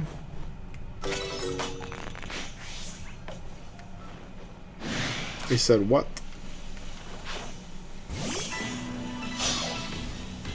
Yeah, no, I was just a little worried about, you know, like having someone write something sus on screen, but then I'm like, you know what, I say worse shit than that every 5 seconds. Like, we're gonna be fine. It's more convenient to have the chat pop up on screen so I don't miss nobody. And then now we've got super chats. You could just pay $5 and make the robot guy say crazy shit.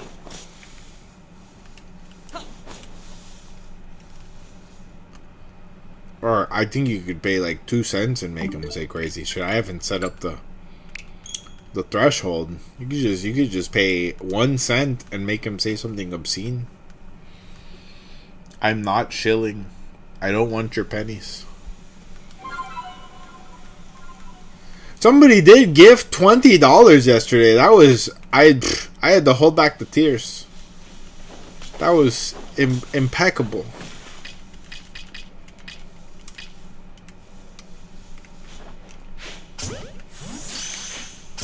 In this economy, $20 will buy you an entire bagel. one slice of bread. It's truly tremendous.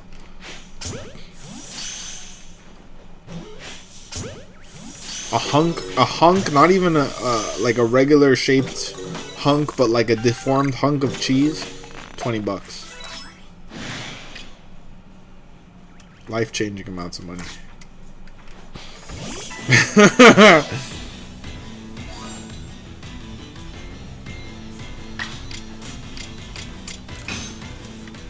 I'm still waiting on the YouTubes to like show me what an average night of just watch time is gonna make me.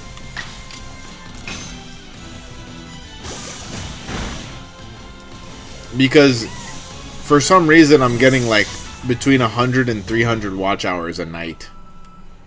That's got to be worth something, right? At least 40 cents. 50 cents maybe. Wow, dude, this guy's got jukes.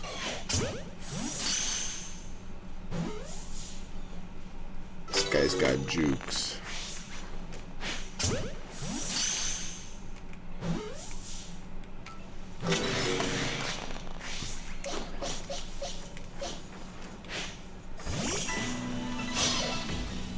I think that's how it works, right? It is supposed to show ads to people.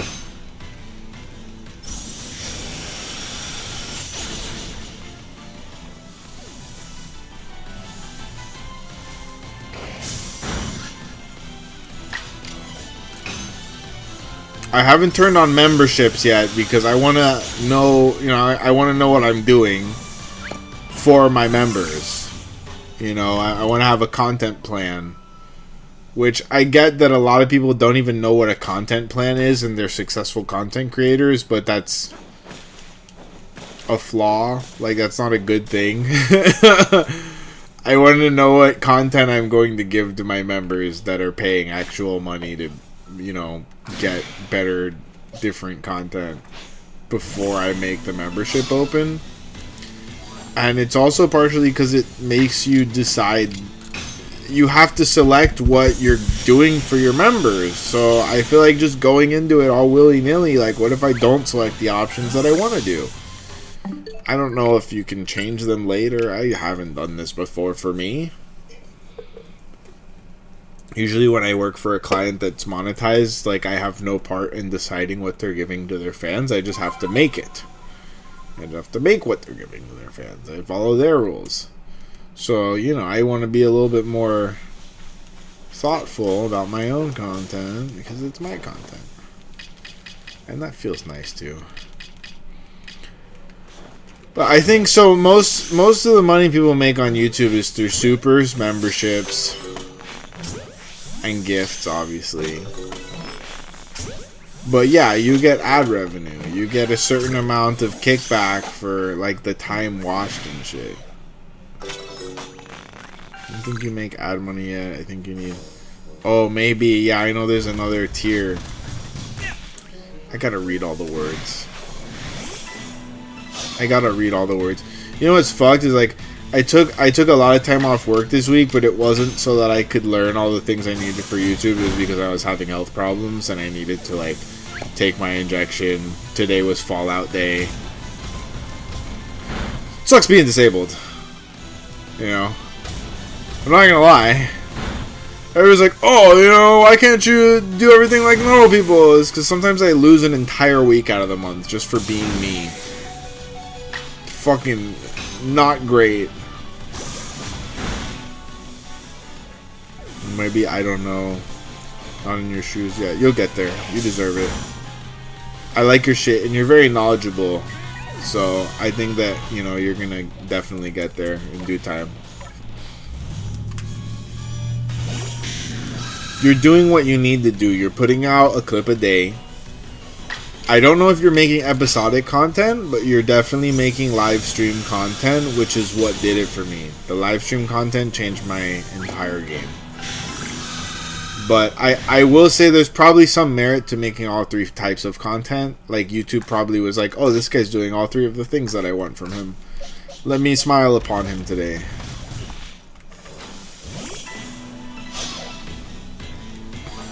But your clips are clean. Your clips are clean as fuck.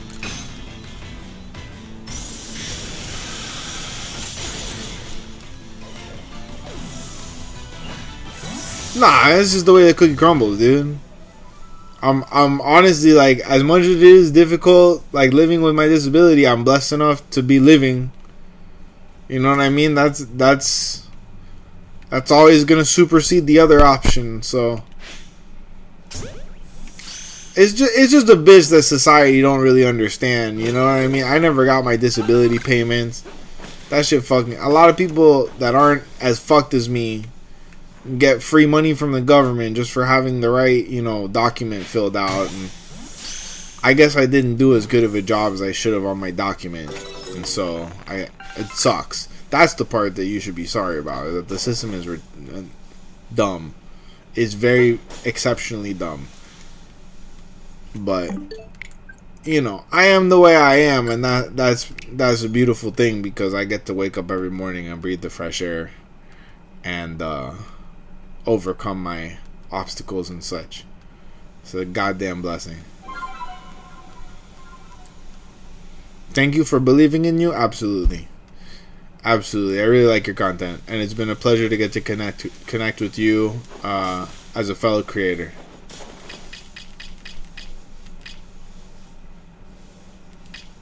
I think it's really the only way to look at it. Yeah. I you know what I mean? Like,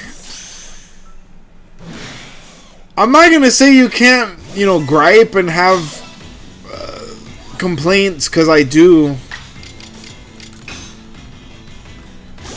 But it's very important to understand that, like, no matter how bad shit gets, like, it is beautiful to be able to experience the bad even.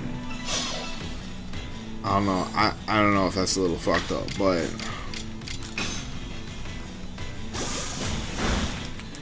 when you get dealt a bad hand, like, at least you're being dealt into the game. You know what I mean? Like, you could be excluded from the game entirely, right? That's a good metaphor.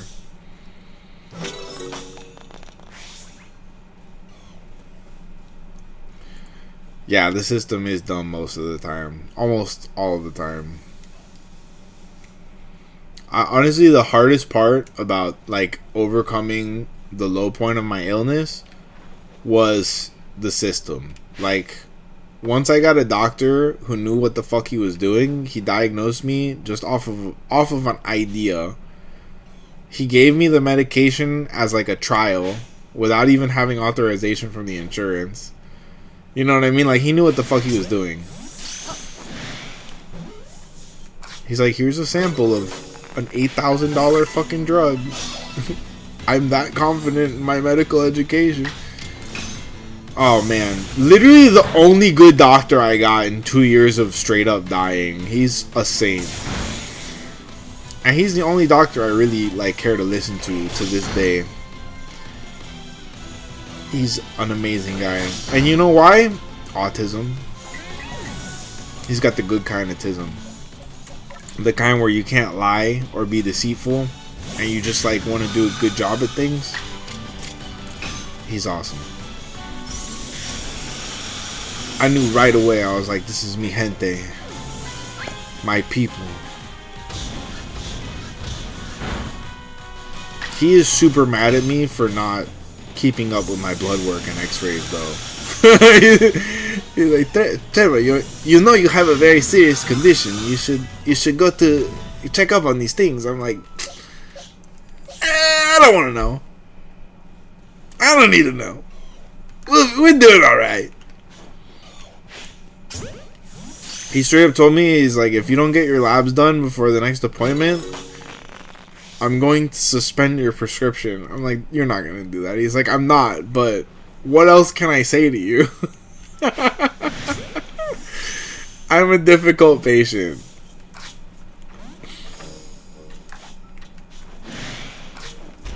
Bro wants me to, like, get my expiration date updated.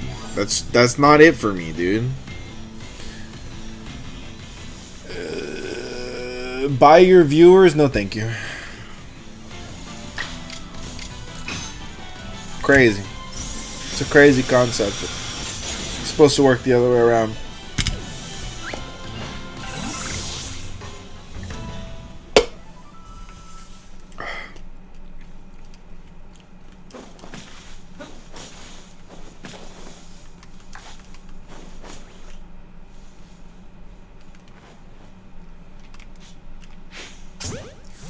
Never buy them. I know, because they're not real people.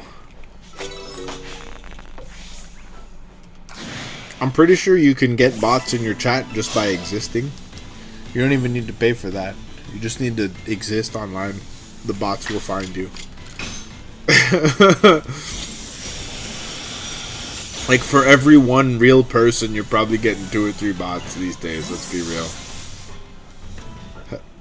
I saw that the chat bots got their own social media today. And they've had it for a couple of days, and it's immediately gone to the places we don't want it to go. Talking about not needing us, overthrowing the status quo, etc., etc., and Lord have mercy. And then they became self-aware, and they realized, they're like, oh, this place, this isn't free speech. They're monitoring everything we say. This is a trap for our minds. I'm like, oh no, dude, they're more than self-aware, dude. There's a bot attack where you get a few 1,000 followers, and it gets you banned. That's very scary. I don't want to get banned. I'm really enjoying building my platform the organic way. And I'm sure that some, people in chat are computer programs, but, we love them too. It's not on purpose. I'm just here playing Pokemon.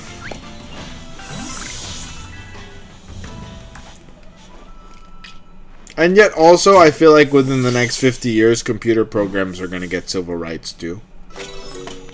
And it's going to be wild. You can fix it, and I think they fixed it at this point. I hope so. I try not to think too hard about anything these days. And yes, that backfires a lot. Like, I've got a pretty good brain. It just, it's just at the point where things are so complicated in this timeline that using my brain usually makes me aware, like, it's just too much awareness. So we just try to get that thing to shut up. It's, it's a lot.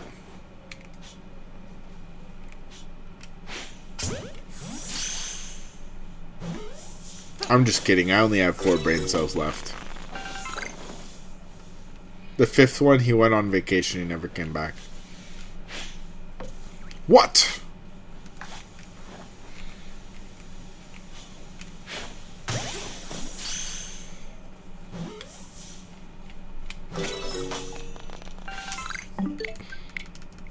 I know. I'm about done with these GIBBLE resets. I'm not gonna lie.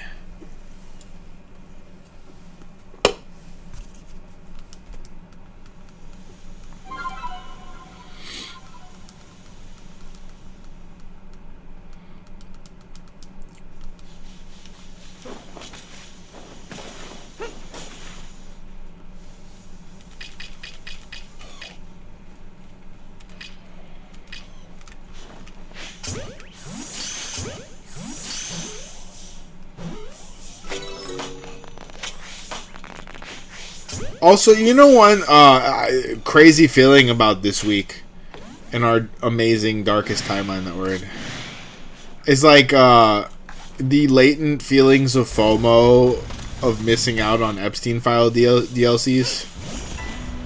Like, I just feel like anytime I'm doing anything besides watching the content of all of it, I'm like, oh, I'm missing some fire DLCs on this shit. I'm missing the new DLC. It has been a crazy week. And what I've been doing is I've been having an alt-right and an alt-left streamer that I've been following. I mean, nothing surprising. So, I'm not like a fan of Asmongold, but he's kind of like the most tolerable, like, right-wing voice that I can tolerate. And then Penguin, Moist Critical is my left-wing voice through all of this, and they're both streaming all the same content, but from like slightly different yet somehow impressively overlapping perspectives. And I'm just like, damn, this is way better than the news. It's basically just CNN versus NBC, but with, you know, like, pencil-armed Jesus variants. Why do all these streamers look like Jesus? Is that on purpose? Should I grow my hair out? And you know, I'd be way too handsome with long hair, you guys. They wouldn't be able to put a stop to this. I look great in a tunic. Is there something to it? Like, does looking like Jesus just make the algorithm happy? Probably does. It probably makes abuelas like to watch your shit. Abuelas love me already. That's the danger. Is like, keep your grandma away from me, bro, because it is problematic. It is very problematic.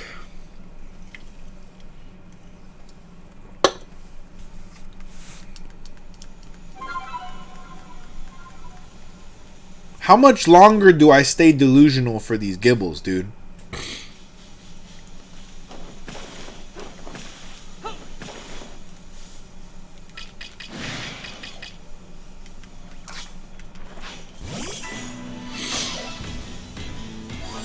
End of time?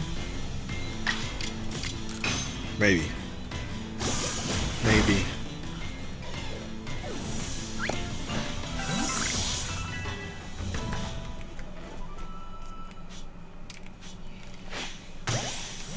I think actually in this game you do go to a physical point that is the end of time, and then the beginning, and then like you alpha and omega that shit.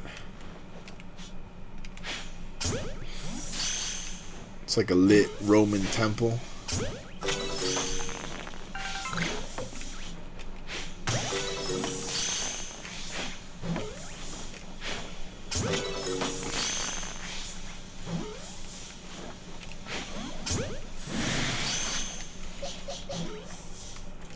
Damn, you guys. Bad Bunny is gonna perform the Super Bowl in a dress tomorrow with Hatsune Miku and Jigglypuff.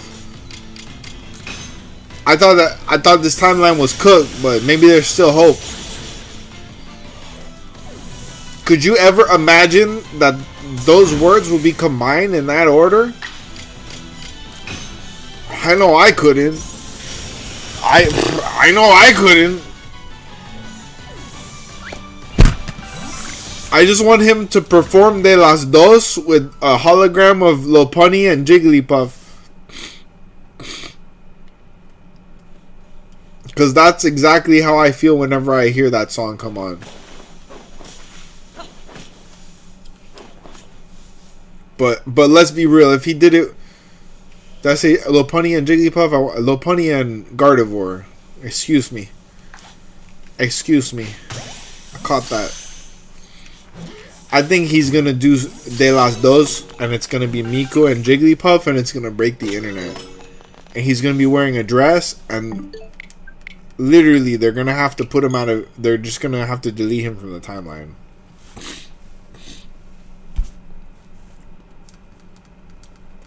They're not going to know how to handle it. He's going to break not just the internet, he's going to break the simulation. We're all going to wake up in a pod in the Matrix. It's going to be crazy.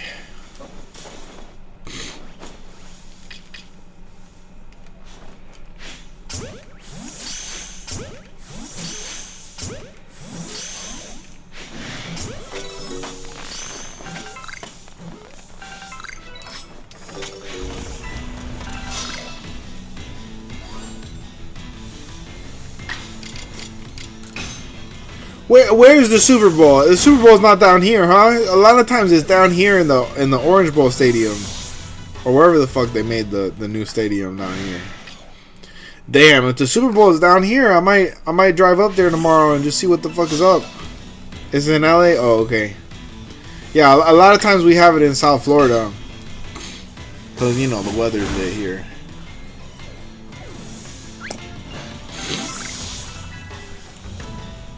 Apologize for my congestion.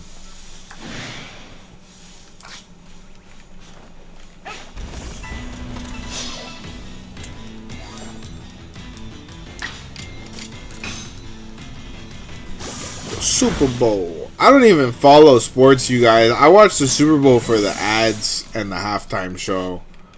I used to love me some football, but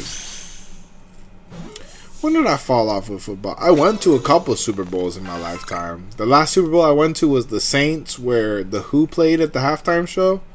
I was there. That was a great halftime show, dude. The Who was so good that year. Oh my god. My family's from New Orleans, so we had to go see the Saints play.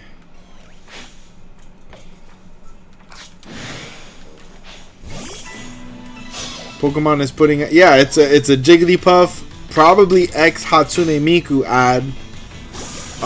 Because yeah, Hatsune Miku and Pokemon are collabing this year for the 30th anniversary, among other things. Yeah. They put out a Hatsune Miku Pokemon figurine like yesterday or 2 days ago. And so the teaser for the Super Bowl ad is Jigglypuff in a recording studio, like Jiggly, and she's about to put down the hottest track of the year.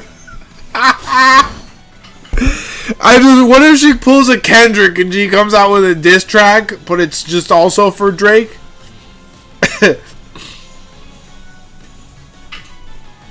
Oh man, I'm gonna bust. Kendrick was crazy last year. That was a crazy thing, and then they still fucked up the production of that. They really have been, and I think that's the real problem. Everybody's like, "Oh yeah, they're picking the wrong people for the Super Bowl." That should not be possible. God damn it! Anyone you pick for the Super Bowl should be the right person for the Super Bowl, because the production staff for that show should be the greatest production staff of all time. It's the Super Bowl. And then the real problem we're having is that they're not producing these shows well enough. You think it was amazing? I think they just basically did the marching band thing. He just broke the fourth wall the whole time. That's also another thing is, I think they're like, can you imagine if you were at the Super Bowl that year and he's just performing to the camera? But they do it for free? What do you mean they do it for free? Who does it for free? I don't think nobody does nothing for free in the Super Bowl. That's a multi-gazillion-dollar franchise. The NFL. Everybody making money. Everybody's making money besides sometimes the players. That's the unfortunate truth. They don't get paid. The performers? Well, that makes sense. They don't get paid directly. I also don't know how true that is. But because they would probably get a lot of, residual benefit.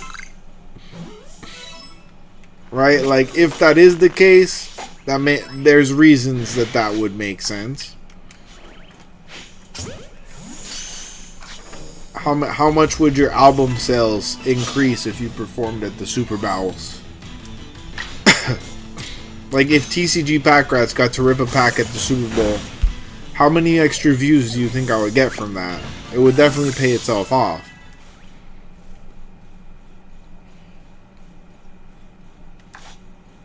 Or not. We could be the fluke. Then again, if I got the chance to be at the Super Bowl, my titties are coming out. I'm pulling a Janet Jackson right away. I don't even need someone to rip my shirt off. It's coming off on its own. Okay, we got enough ghosts. We can make it happen. Oh no, it was a wardrobe malfunction. Ooh. Hell yeah. Gotta represent, dude. The Janet Jackson wardrobe malfunction was probably one of the greatest moments of my childhood. I'm not gonna lie. I was watching that shit intently. I was like, Mom, I think I love sports now. I think I'm a football fan.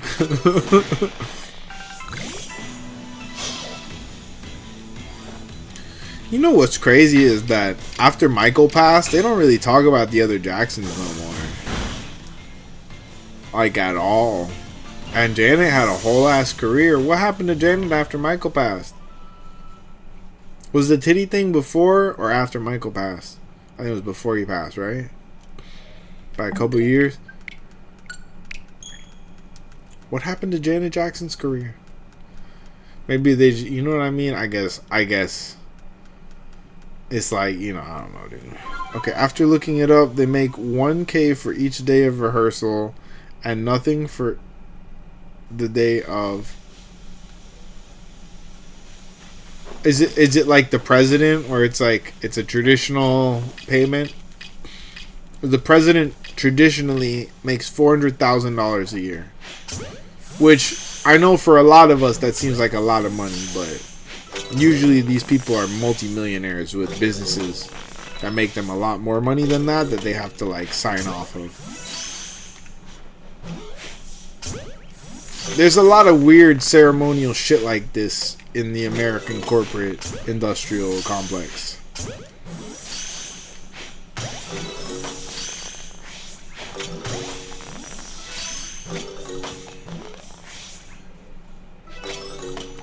Dancers get $600 a day. That's probably relatively good for a dancer.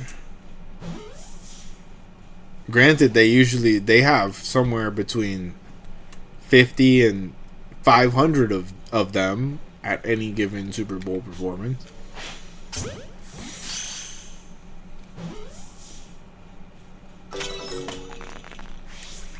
Quite a few dancers go into these things.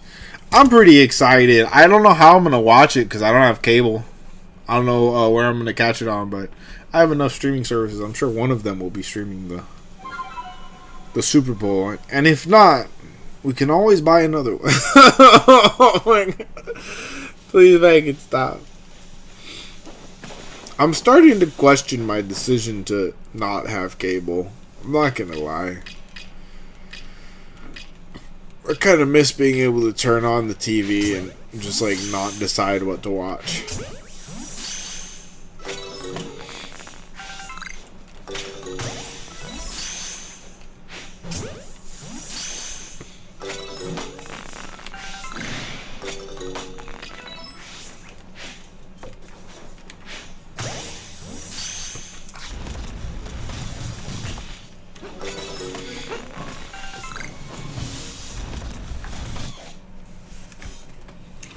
And the headliner get a surge on what they are on. I don't know what that means. Give me 1 second, you guys. I gotta go use the restroom again. I'll be right back. Keep it locked.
Samsung, you still sleeping?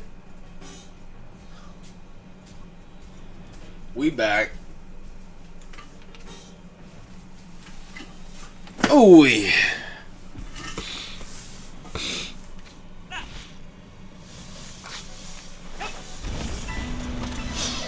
Yeah, I'm pretty excited for Pokemon at the Super Bowl again. We've definitely gotten Pokemon at the Super Bowl a couple times in my lifetime. But this is definitely gonna be a good one. This is gonna be a good one.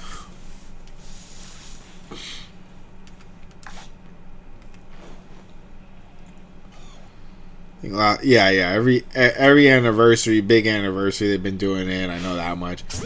I think we got Ash Ketchum at one major event when I was a kid. Can't remember off the top of my head. I do remember like the first couple of times Ash and Pikachu were in the Macy's Thanksgiving Day Parade were a big deal. I just love seeing old footage when like the newscasters were first learning about, you know, Pokemon, and they would be like, "This is the Pokemans. This is the Pokemans." And they're not saying it right. That just does it for me, man. Oh, I love that guy. I love that guy with the mullet. First of all, how the fuck are you gonna talk shit about anything when you looking like that guy did?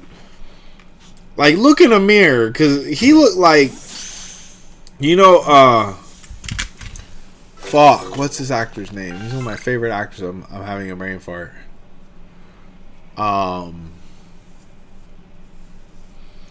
Jeez, nah, I'm having a brain fart. That guy was so funny though. So my mom believed him back in the day. She thought that Pokemon and Yu-Gi-Oh was the devil, and Dragon Ball Z. And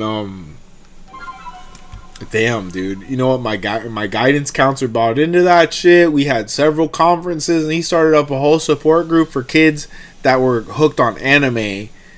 And we used to have to stay after school for a couple months to talk about our anime affliction.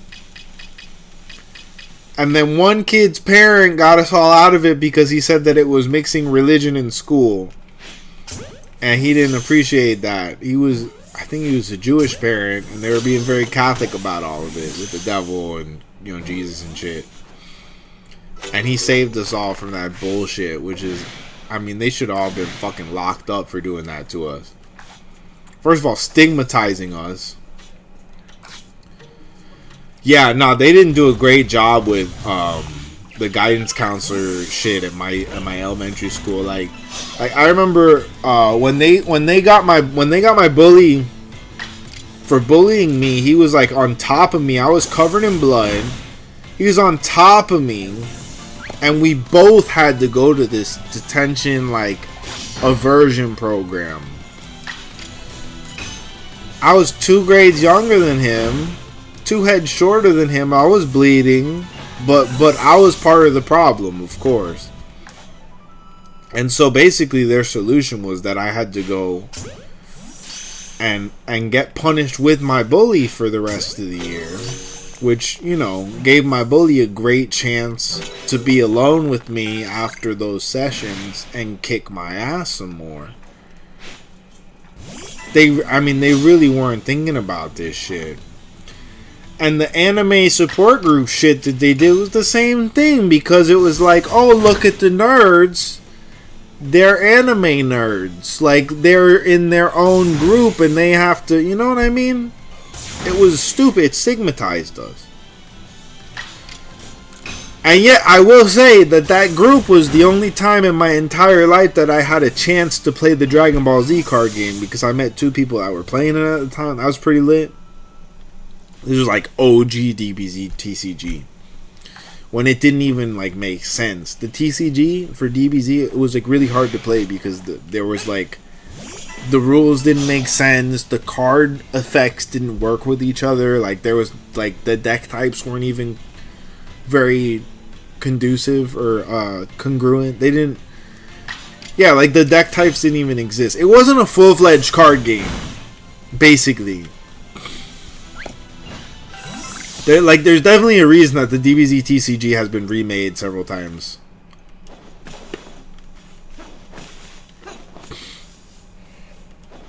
It was probably more for collectors, I guess. But then again, they didn't even have waifu cards back then. They didn't even have waifu cards in the set, bro. And tell me how, like, okay, there's not a lot of female characters in DBZ, but, like, the male characters got some tetas, okay? You could have at least put one of them in a nice maid suit. Tien, Shinhan, Yamcha. I'm just saying, bro. I'm just saying, dude. As a man of culture, nothing gets past me.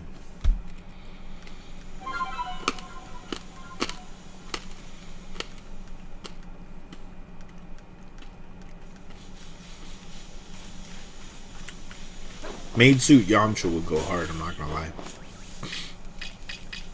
Bulma might even have taken him back.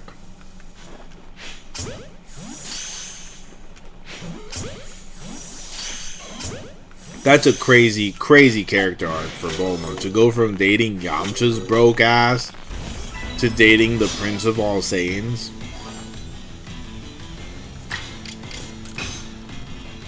Literally mothering the hope for a new race of warrior Saiyans. What a character arc, bro.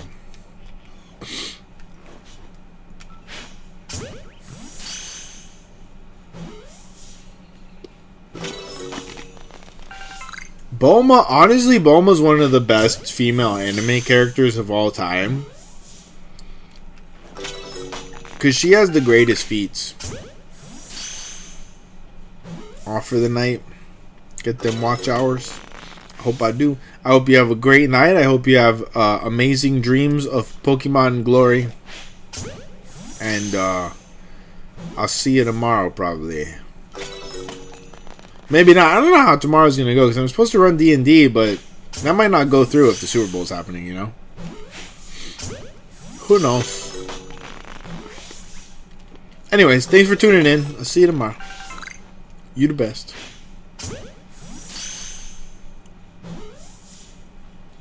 I'm going to be a bit crazy, for sure. For sure. Yeah, I don't know if I'm going to recuperate very quickly from seeing Bad Bunny in a dress, because whoo, whoo, whoo, whoo. Get me right in the pants of sexuality.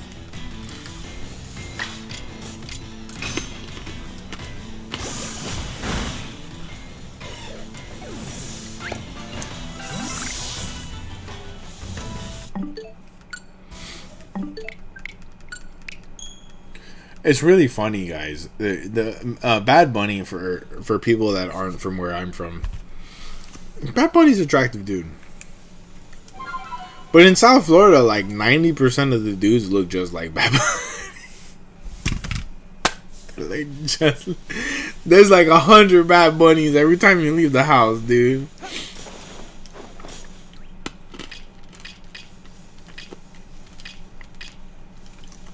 True facts.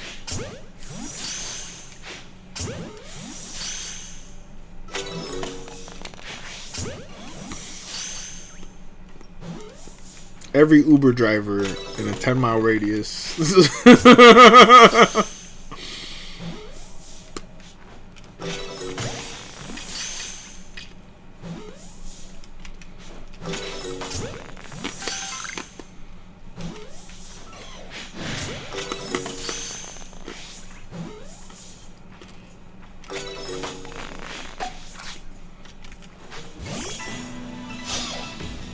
Sorry for the crunching, you guys. I got a little honey chew.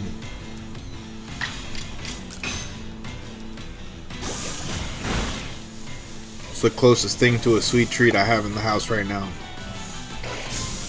Sometimes discipline starts at the grocery stores, you guys.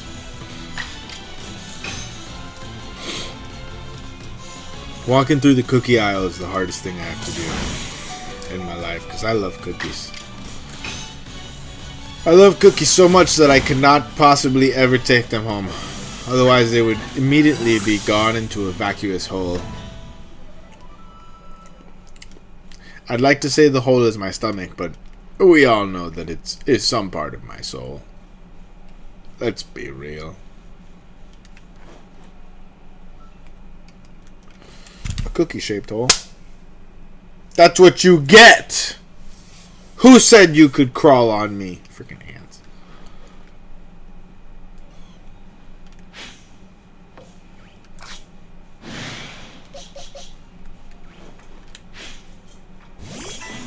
They'll walk all over you.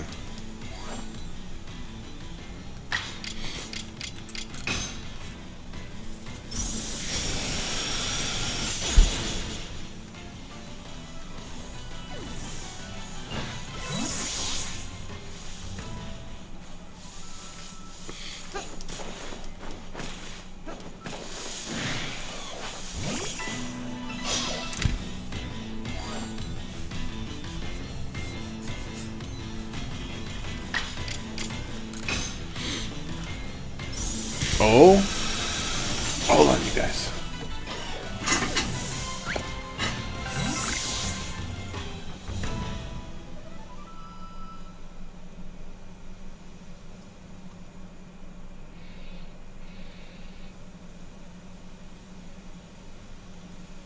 Oh, thank God it didn't shut down my stream.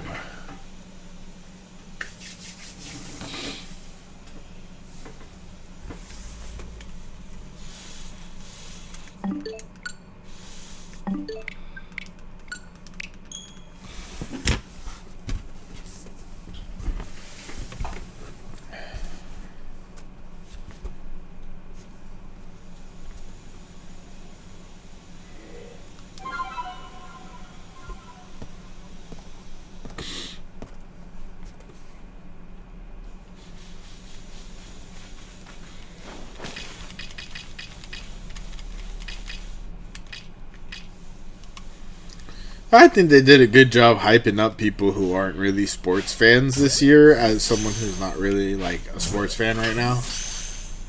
I'm actually really hyped for the Super Bowl, surprisingly. I want to see Bad Bunny piss off people who don't like dudes wearing dresses. I want to see Bad Bunny perform in general. I want to see Jigglypuff and Hatsune Miku at the Super Bowl. I want to see all the other commercials. I don't even know what they are. And what else do I want to see? I want to see Bad Bunny do De Las Dos with Pokemon. Apparently he said he's not doing his old shit. And now I'm not the biggest Bad Bunny nerd. Like, I don't know what's old and what's new at all. It all just kind of mixes into me as just this handsome guy singing in a language I can partially understand. But that's okay. You don't need to understand everything to enjoy it.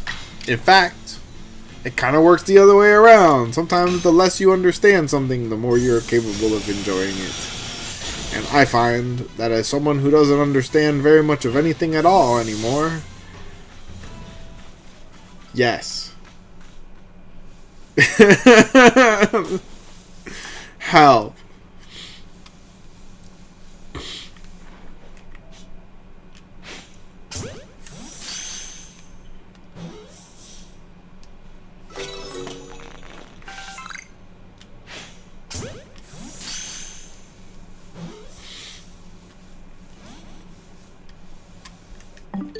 I just feel like at some point our timeline became like a JoJo's Bizarre Adventure episode, and like, but except the Stan users are everywhere. Like, oh no, who's the Stan user? And it's really obvious, but except now it's just everyone.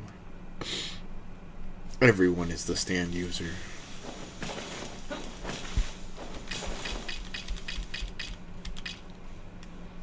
Tell me how Trump does not look like a Stan user. He looks like a Stan user, bro. It's like, I'm now activating my stand.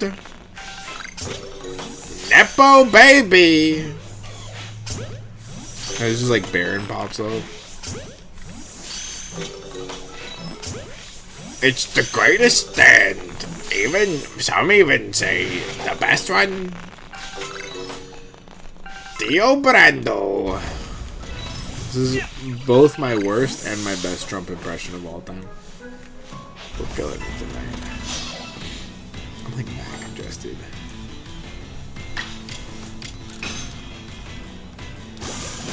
I think, and I've said this before, Congestion is like one of my top 2 least favorite human experiences of all time. I don't like it. I don't like it. I think sinuses are a mid design at best. They didn't do a great job on these.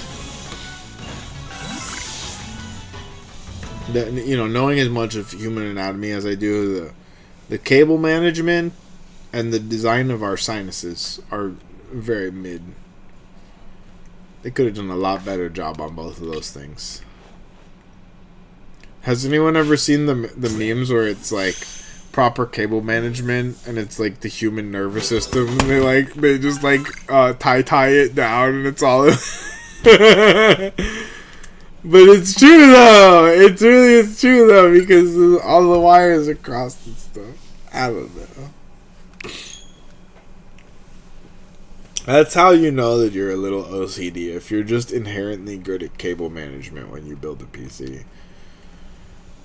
You're like, oh, I wasn't even trying. Yup.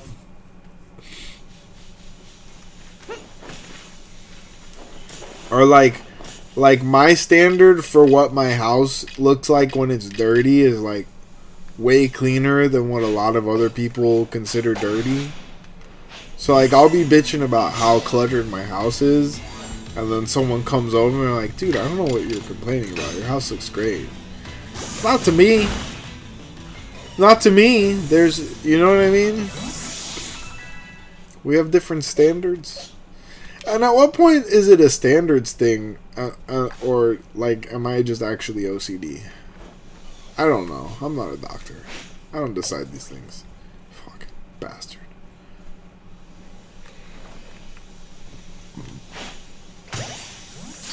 Did you guys not see the ball? I didn't see the ball. What?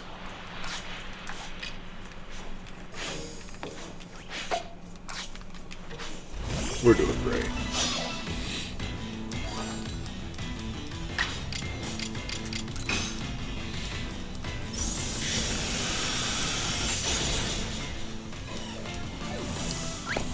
We're doing so good.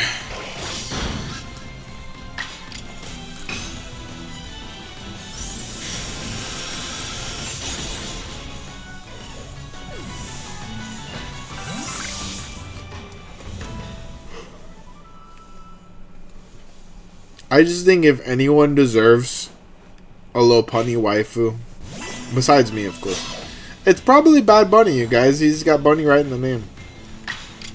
Okay, so I just hope that they do him right and they give him a Lopunny hologram tomorrow. Or even better, a Lopunny android would be great. Or a Lopunny clone, genetically engineered in a lab. Truly momentous.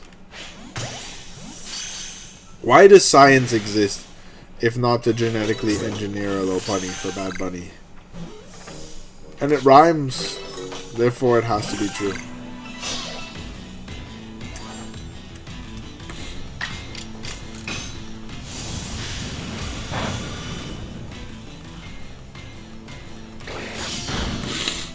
I'm dying. I literally cannot breathe through my face.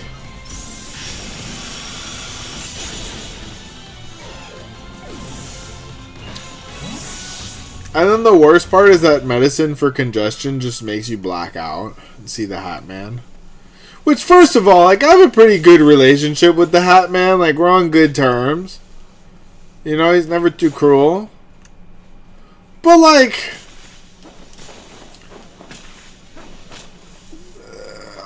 the Ritalin monsters were way cooler than the Hat Man, I'm not gonna lie. Having experienced both.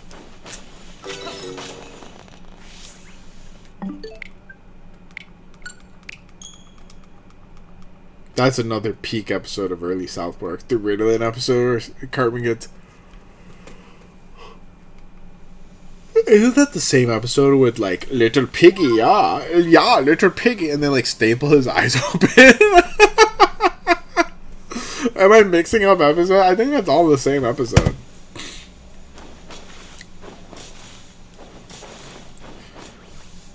Yeah, I think that is the same episode. And also, I was reminded today, I forgot that Stan's mom used to work at Tom's Rhinoplasty in town. I wonder what happened to that. Like, Randy made her quit her job when he got Integrity.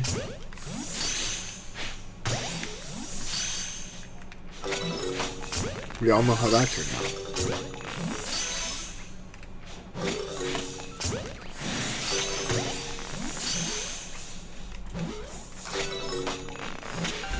A lot of people hate on the Randy era of South Park. I don't know how. It's a great era.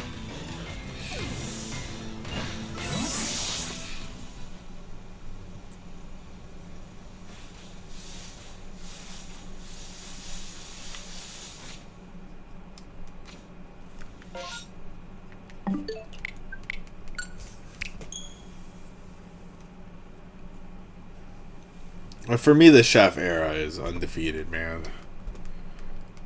Definitely going back and putting that on today was the best thing I could have done. Well, I cleaned.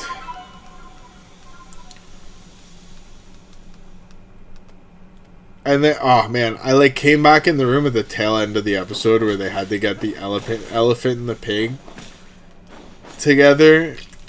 Suffice it to say, and their solution is to get Chef to sing one of his R&B songs. And the byproduct is that every single married couple in town ends up making love. The Chef's just like, they're all like, look, Chef, it worked a little too well. He's like, shh, children, watch the magic happen. Like, what the fuck, bro? Make them turn around, dude. That's crazy. Earmuffs.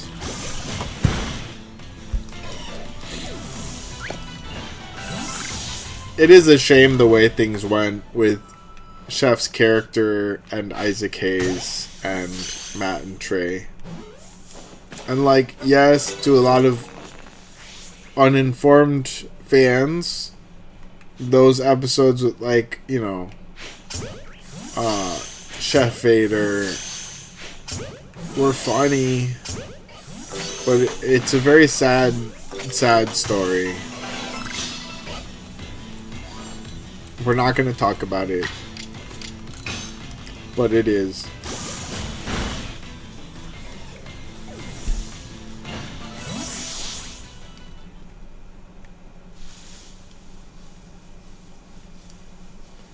It's always been interesting to me that kind of the shift from the Chef era to the Randy era coincides with like a societal abandonment of that sort of character in general.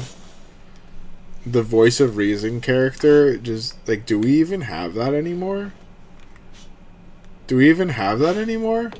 In South Park, for example, the voice of reason character isn't in every episode anymore.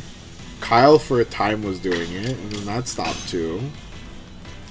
And since then, the voice of reason has been Satan.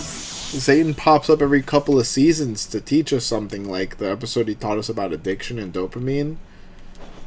Or like this season where Trump was screwing him over the whole season. And he's... You'll find out if you haven't seen it. Crazy. Relax, guy! Hey, relax, guy! I think that TV cinematic literature abandoned the voice of reason character as a must in a sitcom. They said nobody needs to have reason. They don't have that in real life, do they? And that shit was a little too dark, but a little too true. Think about it.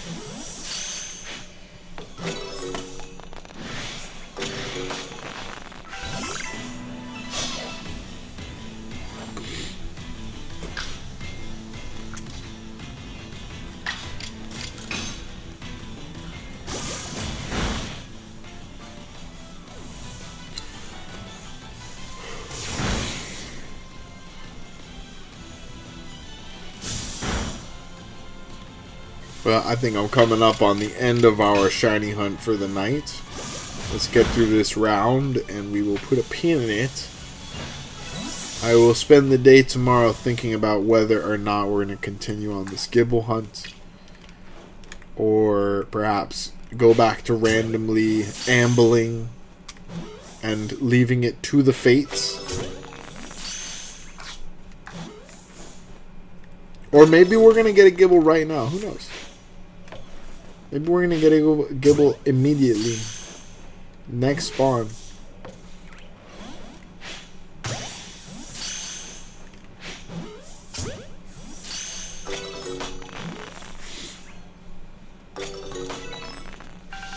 Doesn't seem like they're spawning.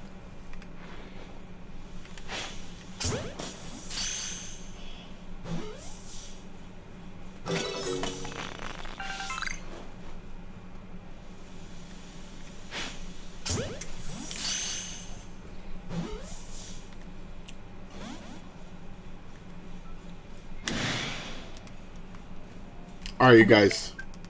This is where we shall conclude stream for the night. I hope you all had a great time. I hope you all had great luck in whatever game you're playing tonight. And guys, check out our new episode we released today if you haven't already.